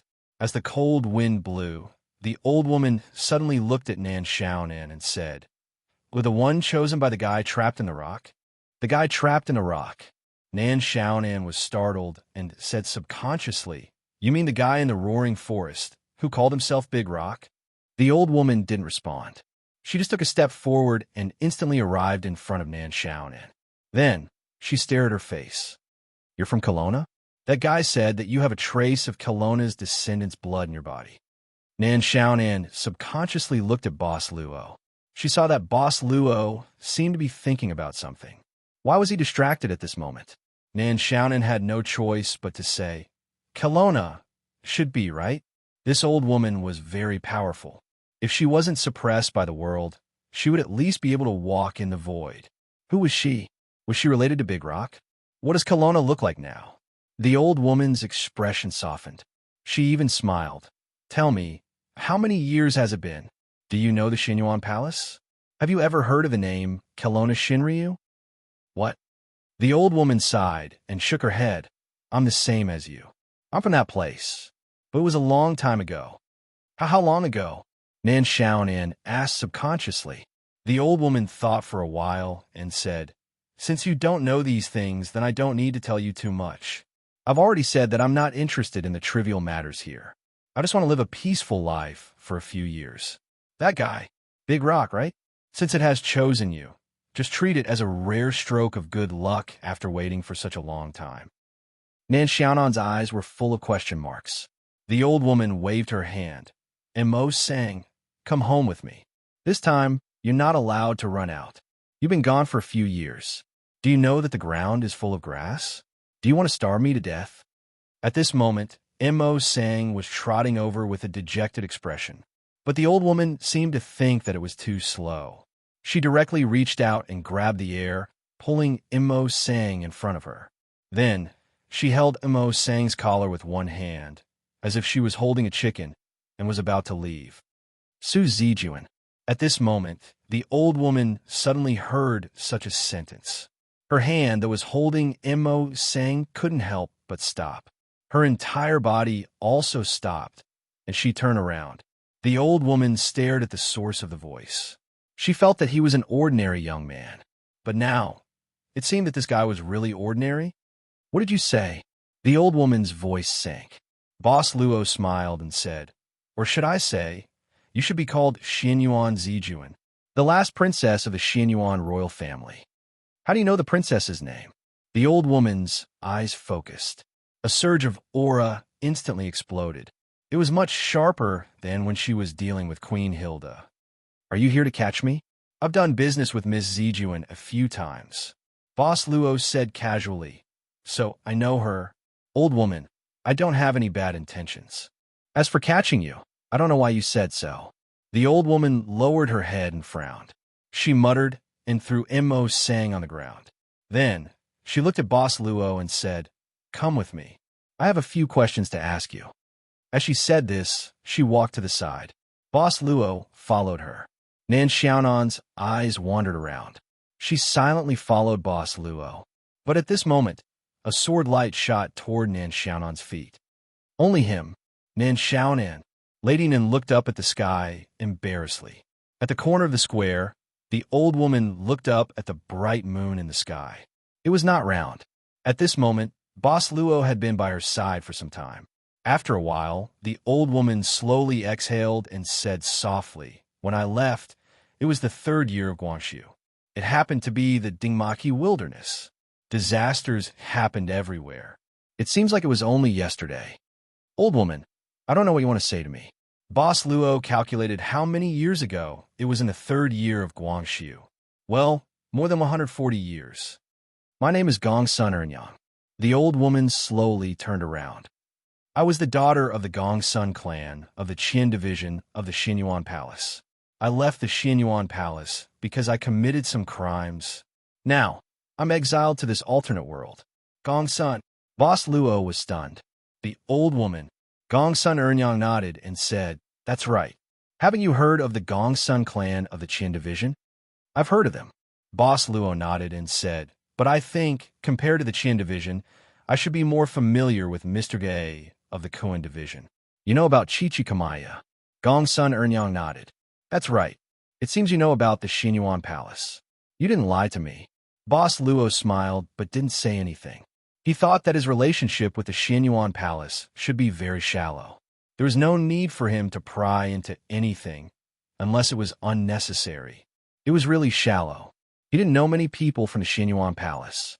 He had only done business with Su Zijuan a few times. As for the Kelowna Shinryu, Long Shiruo wasn't from the Xinyuan Palace now. Ever since she became the Kelowna Shinryu, she had already cut off the Xinyuan surname, right? So, her relationship with the Xinyuan Palace was really just SOS-so? ######## PS1. Thank you to the owner of Sixth Night Demon King for the tea. PS2. 1/1. Update completed equals. Chapter 1871. As a matter of fact, no matter how close Boss Luo thought he was to Xinyuan Palace, Gongsun Ernyang had already believed that he was related to Xinyuan Palace. He had several business dealings with the princess and was familiar with Gui Qiani, the head of the Kuan department. It should be known that the head of the Kuan department had been the Xinyuan Palace for thousands of years. Gui Qiani didn't know how many clan heads of the Gongsun family of the Qian department had been tortured to death. As the saying went, Gongsun clan was like flowing water, while Chichikamaya was like iron. Chichikamaya, the head of Kuan department, had a very special position in Xinyuan Palace. Not only was he a head of a department, but he was also the leader of a monster race in Xinyuan Palace. At the same time, he had a deep relationship with the current Kelowna Shinryu. Of course, if it was just a one-sided story, she should have some doubts and shouldn't completely believe it. But Gongsun Ernyang believed it right now. Look at how clear this child's eyes were. Look at how polite this child was. Look at how comforting this child was. It was as if he lived next door to his own house and watched him grow up. He was sensible and respectful to his elders. Oh, you said you did some things for the princess? Gongsun Ernyang was quite curious at this moment. Of course, I received a certain amount of remuneration. Boss Luo said frankly at this time. The small shop that I run usually solves some problems that customers hope to solve. Gongsun Ernyang nodded, but didn't take the opportunity to ask further. It wasn't as if there had never been a small shop that accepted payment and helped people solve their problems. In ancient times, there were many similar organizations, but these organizations were mostly assassin organizations. Of course, this kid didn't look like an assassin. He didn't have the temperament of an assassin. Gongsun Ernyang didn't ask why he had the ability to help the princess of Xinyuan Palace. The relationship between the Qian and Kuan divisions in the Xinyuan Palace was complicated. Even if the Xinyuan royal family was in power, there were many things to worry about. If the princess wanted to do something and didn't want the two divisions in the palace to talk about it, then Gongsun Ernyang would believe it, just like when she escaped from the Xinyuan Palace. Then how did you enter this alternate world? Gongsun Ernyang asked. She looked straight into Boss Luo's eyes. I'm currently studying abroad. It just so happens that school is on holiday, so I've been traveling with my female companion. Boss Luo thought for a moment and said, after that, because the transportation tool we used broke down, we temporarily stayed in an ancient castle. The owner of this castle has a chessboard. He invited us to participate in a game, and then we came to this place. This is half true and half false. Gongsun Ernyang suddenly said, but I think you're quite pleasing to the eye, so I'll take it as the truth. I see that you're traveling with my son, Mo Sang, so you are not a bad person. Mr. Mo Sang? Boss Luo blinked. Gongsun Ernyang said indifferently, Mo Sang was born a little special. Although he looks simple, he has the instinct of a beast. He can distinguish between good and bad people. It's quite special. Boss Luo nodded, and then said, is Mr. Mo Sang really your son? Gongsun Ernyang shook her head. Mo Sang was a dead baby that I found. I used some methods to bring him back to life. Just now, the so-called Dragon Empress of the continent had already told me Mo Sang's true identity. She didn't make a mistake. Well, although this lowly servant is not very good, she is quite knowledgeable. Boss Luo thought for a moment and said, Senior, can you tell me the reason? Gongsun Ernyang said, This happened a long time ago, even before I entered this alternate world. The origin of the myth is the creation of the two goddesses Gloria and Prama. They created the origin of this world and the gods. He already knew this from White Shirt Araya. Gongsun Ernyang saw that Boss Luo was not surprised, so she nodded. It seems that you have been here for some time. You should have heard some things. I happen to know some things. Boss Luo smiled. Gongsun Ernyang said, The two goddesses who created the world did not directly manage this world. They gave the power to the first generation of gods that they created. So, in order to better rule this world, the first generation of gods worked together to create their subordinates, and they had the powerful Sky Tai race. That era was called the Golden Era, and it has been maintained until an unknown time. The continent's dragon race appeared and began to rise. At first, the continent's dragon race only appeared as the servants of the Sky Titan, but gradually, the continent's dragon race began to control not weak power. Their reproduction ability was even better than the Sky Titan. Later, there was a great change in the world, and the gods fell one after another. At this time, the continent's dragon race suddenly rebelled. They betrayed their master, Sky Titan, and successfully took over the position of Sky Titan. In the Battle of Dusk, the first generation of the continent's dragon race, the Dragon Emperor, even killed many weak gods. In the end, the continent's dragon race ended the Golden Era and started the Silver Era of their rule. There was a great change in the world. Boss Luo asked curiously, Senior, do you know what the great change is? Gongsun Ernyang thought for a moment and said, Now, the world that you and I are in is a real world, not a world in the chessboard. It lives in this chessboard because a strong person came from the outer world. During his journey, he used the chessboard in his hand to refine an entire world. The reason for the great change in the world is that the weapon spirit in the chessboard is destroying the original will of this world. The sudden rise of the continent's dragon race should be driven by the weapon spirit of the chessboard.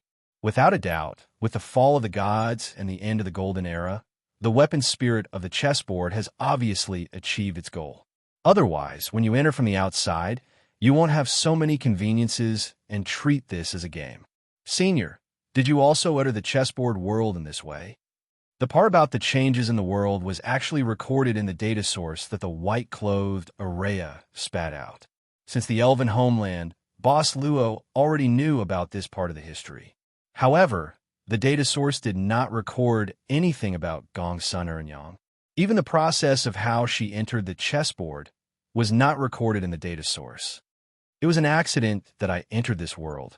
Gongsun Ernyang thought for a while and said, Back then, after I left the Xinyuan Palace, I wandered around the world. Once, I accidentally entered a special space. Well, this space seemed to be created by an organization called the Magician Association. The purpose was to allow a group of non-humans to have a normal place to live. I felt that the purpose of the creation of this space was not bad, so I hid and lived in this space for a while. Once, I accidentally found an ancient cave in this space not far from the territory of the so-called 13 vampire clans, but I didn't expect this chessboard to be hidden in this cave. After the initial contact, I was absorbed by the mysterious power of this chessboard and was given some simple tasks. As far as I know, once the chessboard game starts, unless the current player dies or fails, a new game will start. Otherwise, the chessboard will not open a second time. Gongsun Ernyang took out a necklace. On the necklace, there were 7 small stone fragments. She said calmly, because this is the core of the chessboard's spirit. Because I have it, in general, I can live quite freely in this other world. To a certain extent, it allows me to ignore the rules created by the chessboard's spirit. This thing is scattered in this world. It should be broken when the chessboard his spirit fought against the original will of this world. So, the current chessboard spirit is no longer the original spirit. Boss Luo thought for a while and said, This is a newly born spirit? Gongsun Ernyang shook her head. It's not a new one. It should be said that because the original artifact spirit was damaged, the remaining part lost its most important core. However, it still retained some of its functions, so it continued to devour this other world according to its original orders.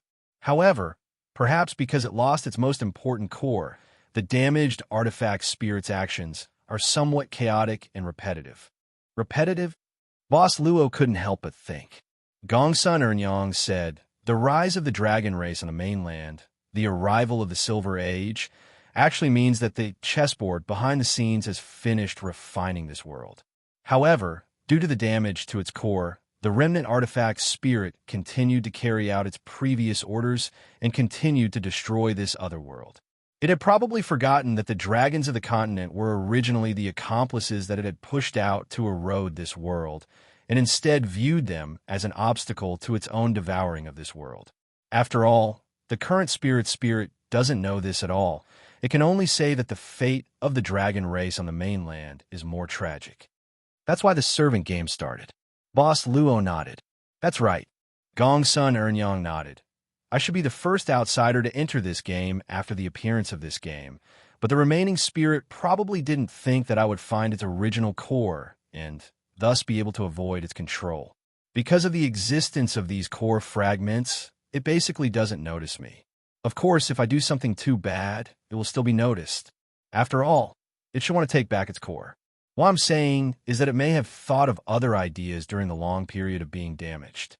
Boss Luo suddenly said, if that's the case, Senior who has the fragment core, I'm afraid that the situation will be very dangerous. Gongsun Ernyang said indifferently, it's not that time yet. Let's talk about your matter, little guy. What's your mission here this time? Since you have some relationship with the Xinyuan Palace, I don't want you to be trapped here. When I arrived, there was no so-called main mission. Boss Luo thought for a while and said, the way to clear the level and leave is to defeat the Kingdom Guardian of the Kingdom of Elness. I heard that for a long time. As long as the servant team can defeat the Kingdom Guardian, they can leave here. As far as I know, similar games have been done many times, Senior, don't you know? Gongsun Ernyang said, defeating the Kingdom Guardian is because this Kingdom Guardian is originally the entrance of the chessboard. It's equivalent to a guard. If you can defeat it, you can naturally leave. What I'm saying is that in the world of the chessboard, you will be guided by the chessboard. Swill and complete the mission step by step. It may be something that has been completed or not yet completed. It's hidden in the challenges that you have to face, and it won't be easy for you to find it. Boss Luo shook his head. Gongsun Ernyang thought for a while and said, it's okay if you don't know. I also thought about it for a long time. It's your first time here. Everything is too strange for you, so it's not strange that you don't know. Moreover, no matter if you succeed or fail and stay here, the next game will still start. This time it's the rise of the human race. Next time it may be the rebirth of some unknown race. As long as the core is not complete, the remaining weapon spirit will only repeatedly destroy the existing system of this world again and again. If the chessboard Eswell was a destructive machine, then the chessboard Eswell that lost its core was equivalent to losing the stop button, and it would only continue to destroy. That's what it meant. Boss Luo was silent. Gongsun Ernyang suddenly said, do you want to leave this world? If you want, I can help you once. The chessboard S-guards are not difficult for me to deal with. However, if I help you leave, you have to promise me one thing. If you don't promise, you can only think of a way to pass the level yourself. Of course, I won't force you or attack you. Why does this sound so familiar? Thus, Boss Luo smiled and said, Senior, what do you want me to do for you? You need to promise me before I can tell you. Gongsun Ernyang said indifferently, don't worry, this won't be a difficult thing. After it's done, you may even get unexpected benefits. Of course, you can doubt my words. I said that I won't force you. You can think carefully about whether you want to promise me or not. However, during this time, I won't give you any help. Boss Luo said cheerfully, then give me some time to think about it. Gongsun Ernyang wasn't surprised and just nodded indifferently. In that case, I'll stay in the King's City for a few days. Queen Hilda's face was pale as she collapsed in an alley. Her shoulder was still bleeding profusely. She used the movement scroll at the last moment. Although she managed to send herself away in time, the old witch's sword pierced through the space at the last moment and stabbed her. Damn it! Damn it! How can there be such a powerful human? Queen Hilda, who had just lost, and lost miserably, had no strength left. She didn't even have the strength to raise her hand. There's another one here. It's a woman. A group of professionists with greedy smiles on their faces suddenly appeared in front of the powerless Dragon Empress. Chapter 1872. Logically speaking, putting aside Queen Hilda's messy personal life and her overall personality, her looks were really good. On top of that, Queen Hilda's face was pale and her clothes were disheveled. She even looked like she was heavily injured and couldn't move. Furthermore, she was leaning weakly against a dark alley.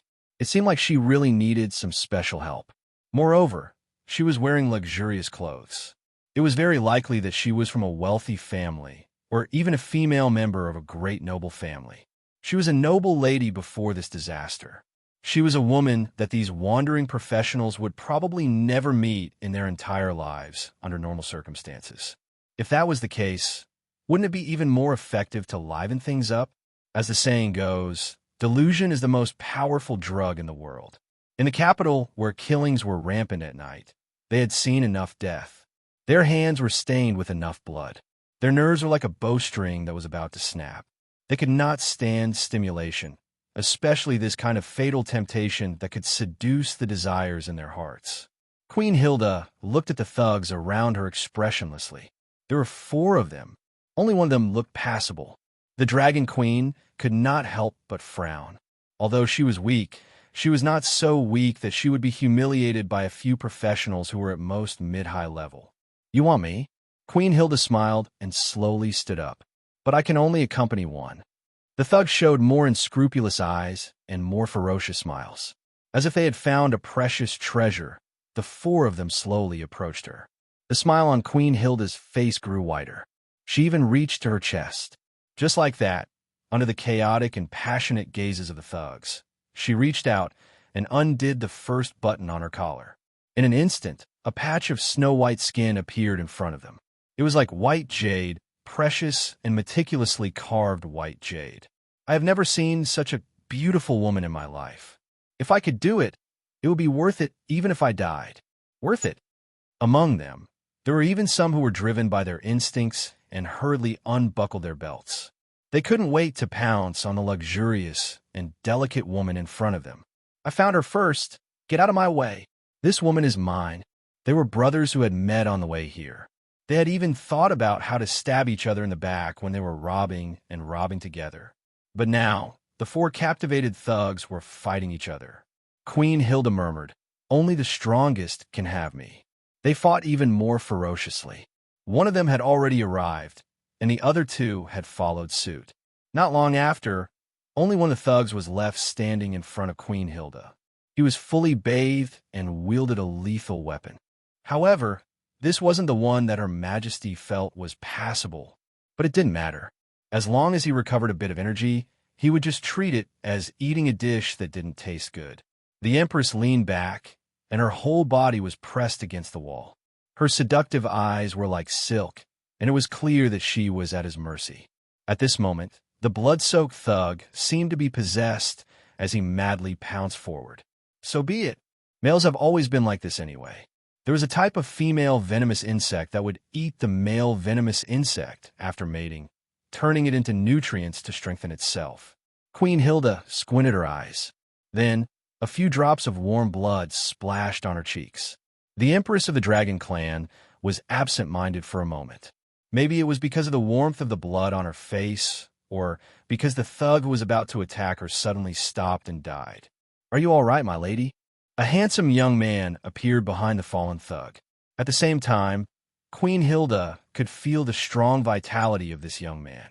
It turned out to be a rather young sacred domain, and a true sacred domain with a sacred heart. There was actually such an outstanding contestant in this national competition.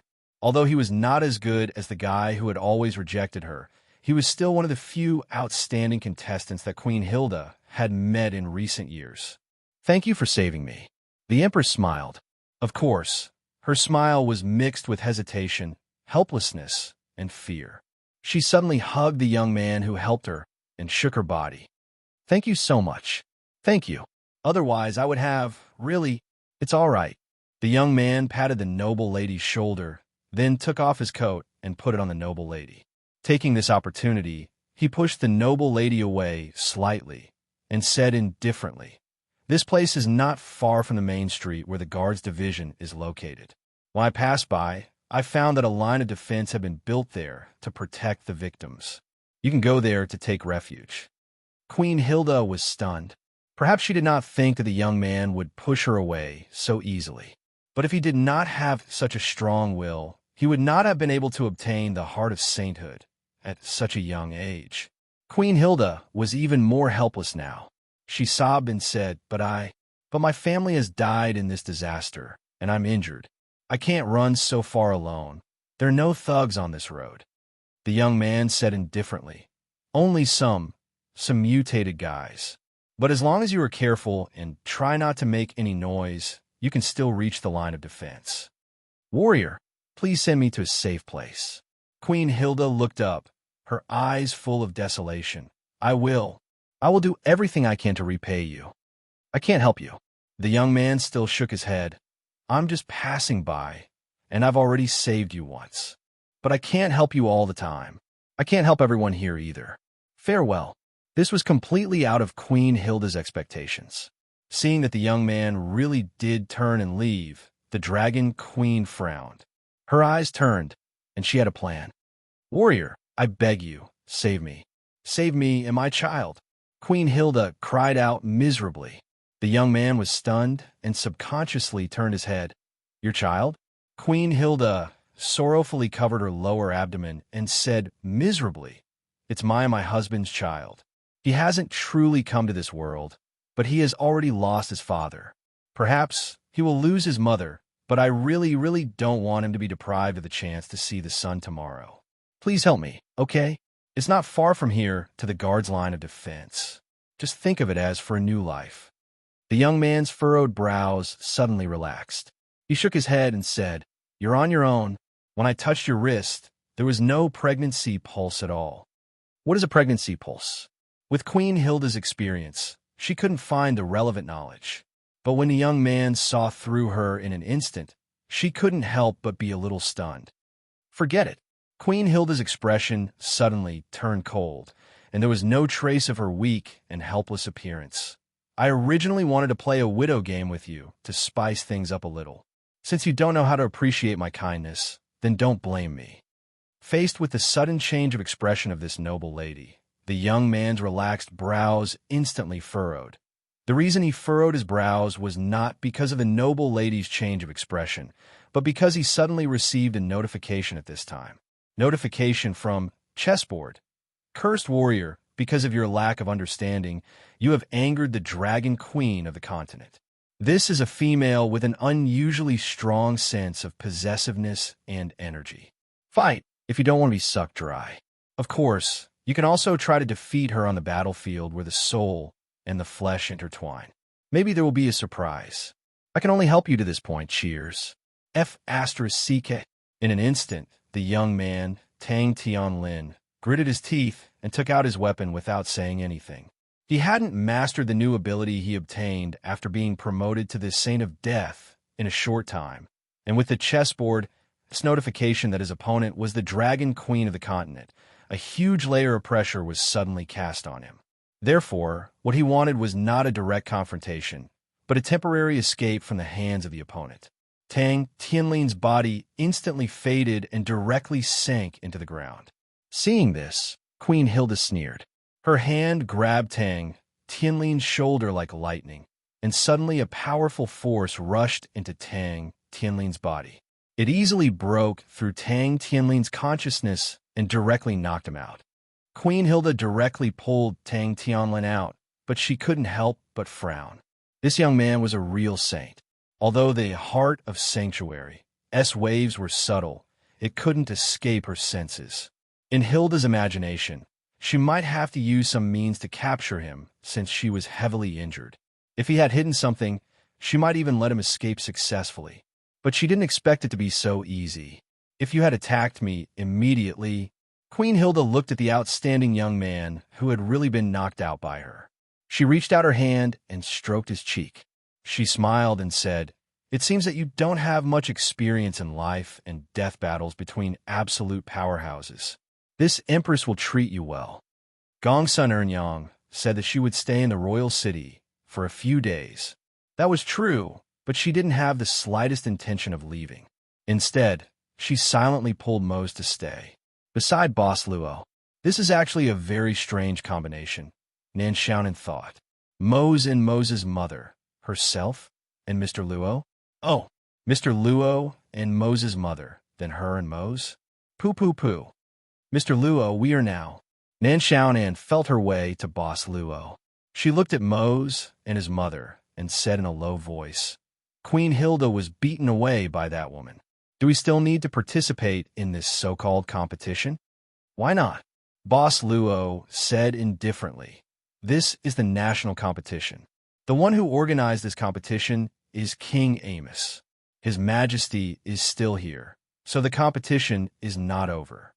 Nan Xiaonan slowly typed, "Eh?" Boss Luo said, "Aren't you curious? Your wife was injured in front of you and had to escape. As a husband, you can still sit at the table peacefully." "King Amos?"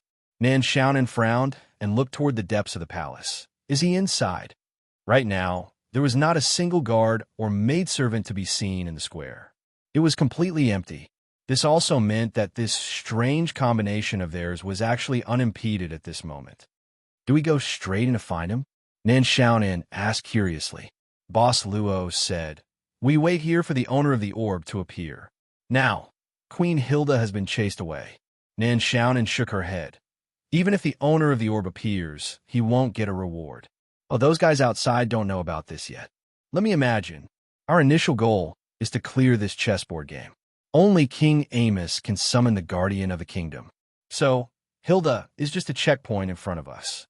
It's better that she has been beaten away.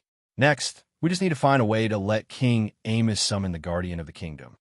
Thinking of this, Nan Xiaonan couldn't help but look at Mose and his mother again, mainly Mose's mother. Could this mysterious woman's appearance also be to help Mr. Luo clear the obstacles? Although it was said to be easy mode, this was too easy. She felt that Gongsun Ernyang's origin was not as simple as she said. Although she didn't follow them and didn't hear the conversation between Boss Luo and Gongsun Ernyang, Nan Xiaonan, who had the omen diagram, found a king-tier monster that had the ability to eavesdrop and successfully eavesdropped on a lot of content. That woman said that she could even help us deal with the Guardian directly. Nan Xiaonan frowned at this time. She hoped that Mr. Luo could do her a favor. But if that's the case, she should let the Guardian appear directly.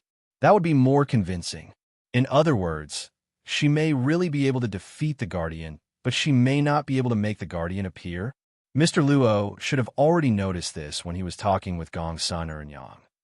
Based on the current information, since they had already obtained the important item, Prama's Blade, as long as the Guardian appeared, it wouldn't be difficult for them to successfully clear the dungeon.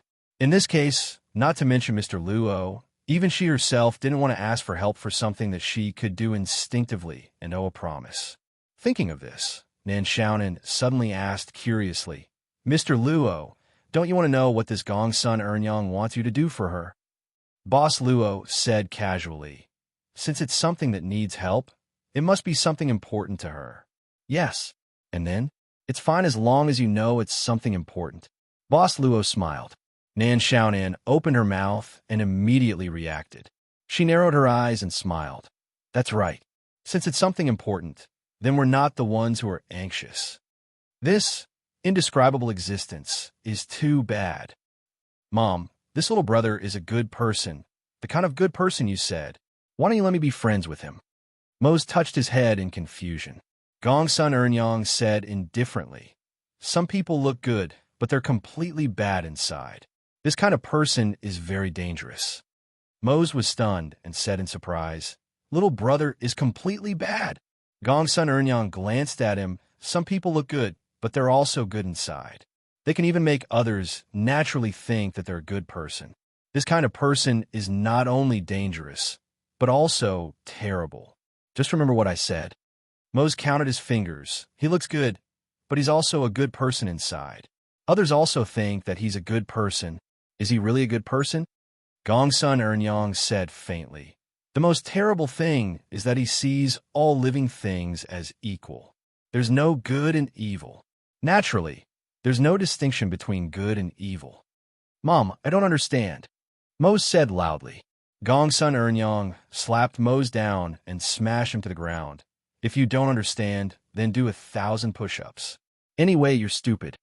Although Mose was unwilling, he never disobeyed his mother's words. But Mom, the sword you gave me has been crushed by the queen. Take this. Gongsun Ernyang reached out and grabbed. You can use this in the future. A black iron rod instantly appeared in Gongsun Ernyang's hand. She threw it at Emo Sang. Emo Sang subconsciously caught it. Unexpectedly, when he caught the black iron rod with both hands, he almost couldn't hold it. He almost bent down from the weight. What is this? It's so heavy. Mose couldn't help but be shocked. Just take it. Why are you talking so much nonsense? Aren't you going to do it? Gongsun Ernyang's face turned cold.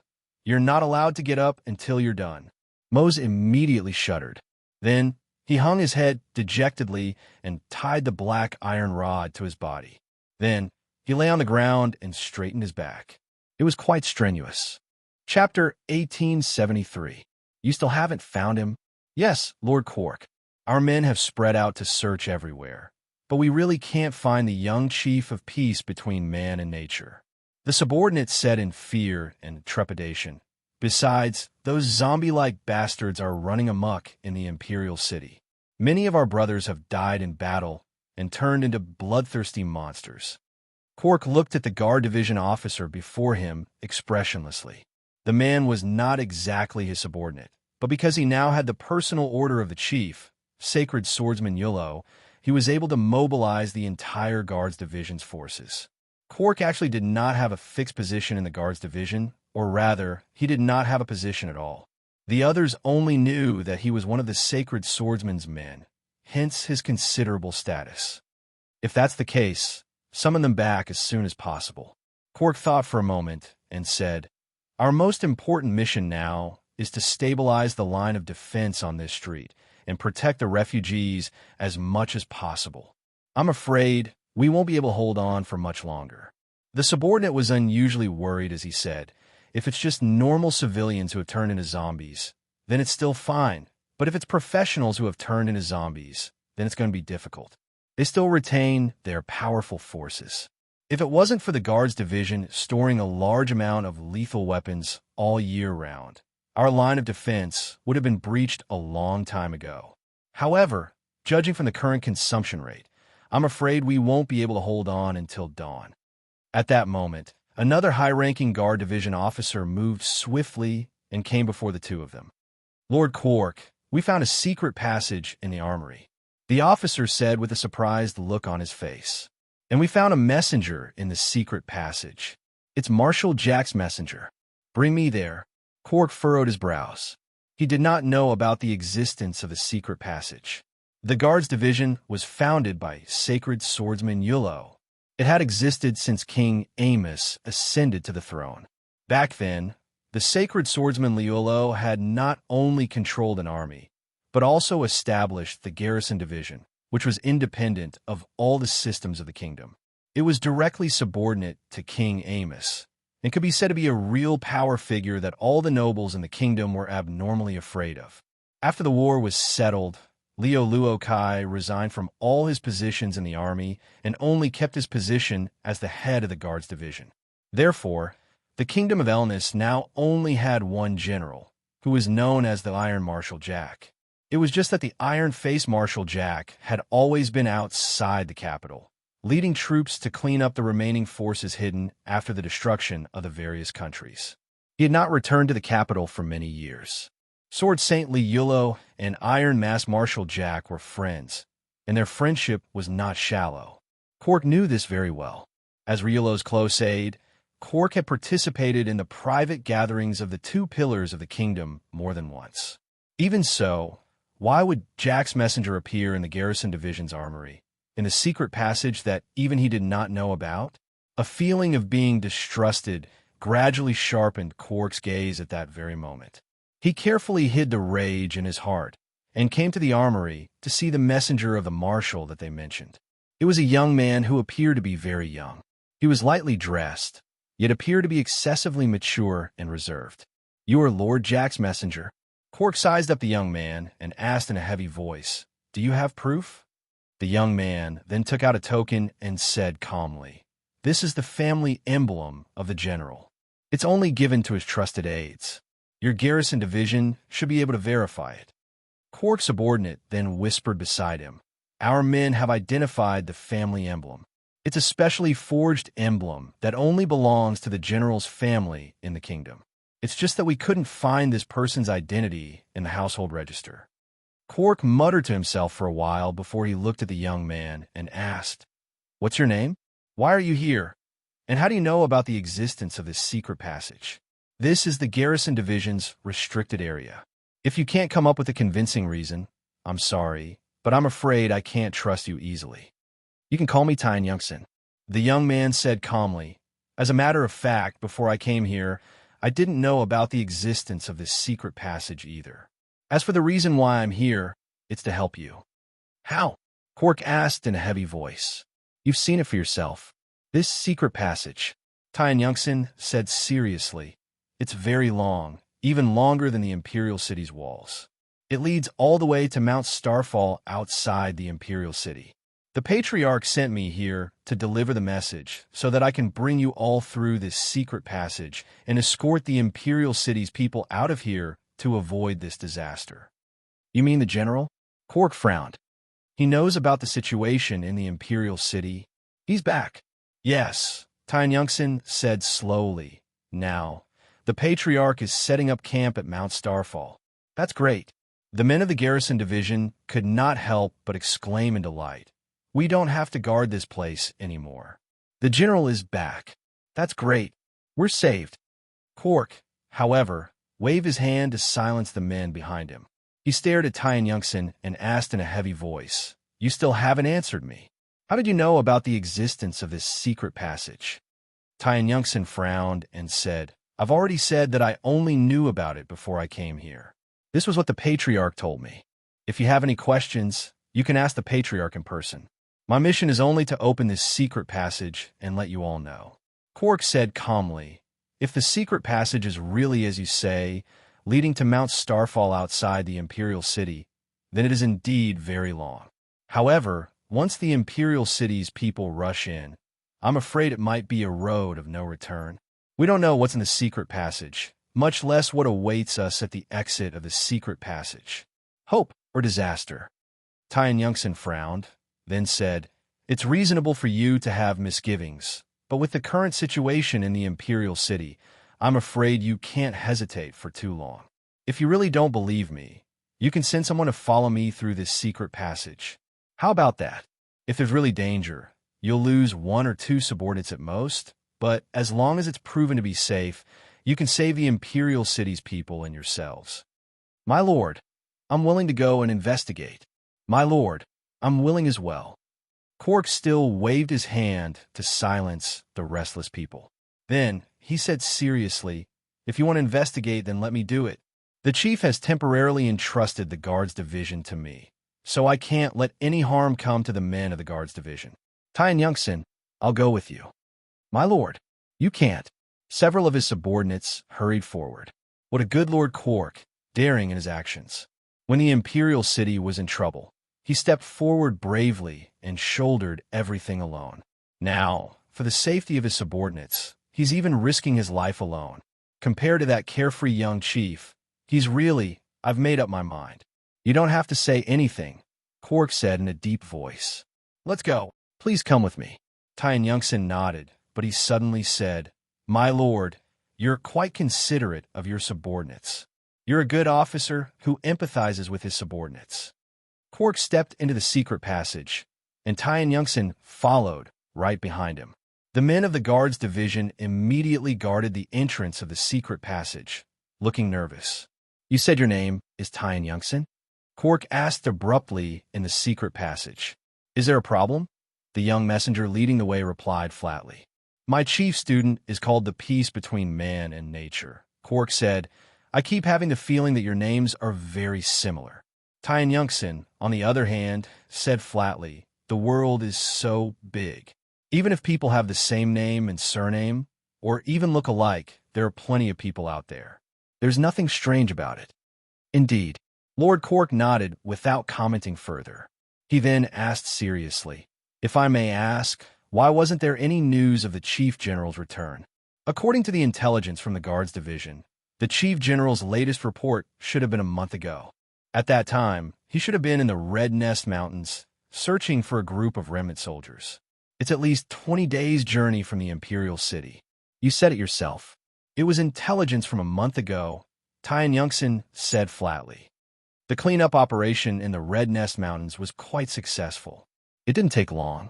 "How did the Chief General know about what happened in the Imperial City?" Cork asked abruptly. "Even we're still in shock at this very moment. There were no signs of the arrival of the disaster. You can ask the Master. Maybe he'll be willing to answer you."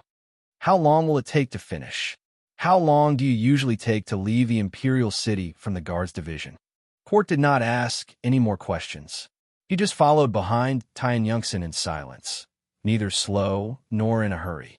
He did not say anything along the way. Finally, he passed through the long secret passage safely and left the Dragon Queen Hilda's Dragon Emperor enchantment. He appeared in the middle of Mount Meteor outside the Imperial City. He turned around and looked at the Imperial City that was on fire all over the place. Yet he felt unreal. "The Master is setting up camp in the forest ahead." Tyan Youngson's voice pulled Cork back from his absent-mindedness. "This way, please." Cork had seen Iron Face Marshal before, and it was more than once. At the exit of the secret passage, there was a squad of about 20 soldiers guarding it. They were the elite soldiers under the Iron Face Marshal. Similarly, they were the Eagle Cavalry that once swept across the continent. They were the strongest troop under the Iron Face Marshal Jack's command. What a dense, baneful aura.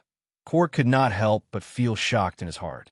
After that, when he entered the forest and saw the densely packed tents that were stationed there, it was not just a simple shock anymore. This Iron Face Marshal had actually moved an entire Eagle Cavalry here, and he didn't even leak any information beforehand. The secret agents of the Garrison Division were all over the place, but they didn't notice anything at all. Someone in the Guards Division had intercepted the news from the Iron Face Marshal. All of a sudden, Cork thought of the only reasonable explanation in his heart.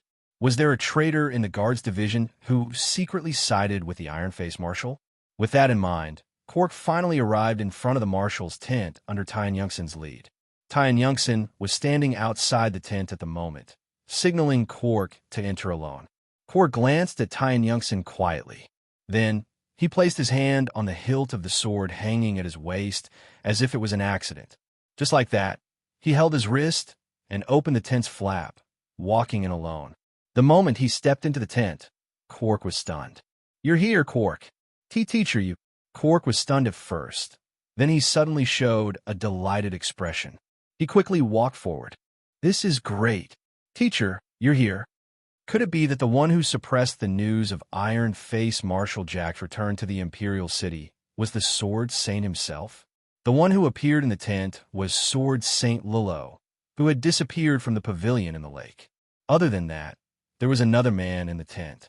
A man with a black iron mask that only revealed a pair of eyes. The kingdom's chief general, Iron Face Marshal Jack. When Cork came in, Iron Face Marshal and Sword Saint Lillo were sitting opposite each other. They were playing a game of war chess that had just been introduced from the West in recent years. Now, it should be Iron Face Marshal Jack's turn. When he saw the chief general was deep in thought and did not even notice his arrival, Cork couldn't help but frown. He quickly walked up to Sword Saint Lillo and said softly, "Teacher, now that the Imperial City..." Sword Saint Lillo waved his hand and signaled Cork to be quiet. "If there's anything, wait until the Marshal and I finish this game of chess. Don't worry, with the current situation in the Imperial City,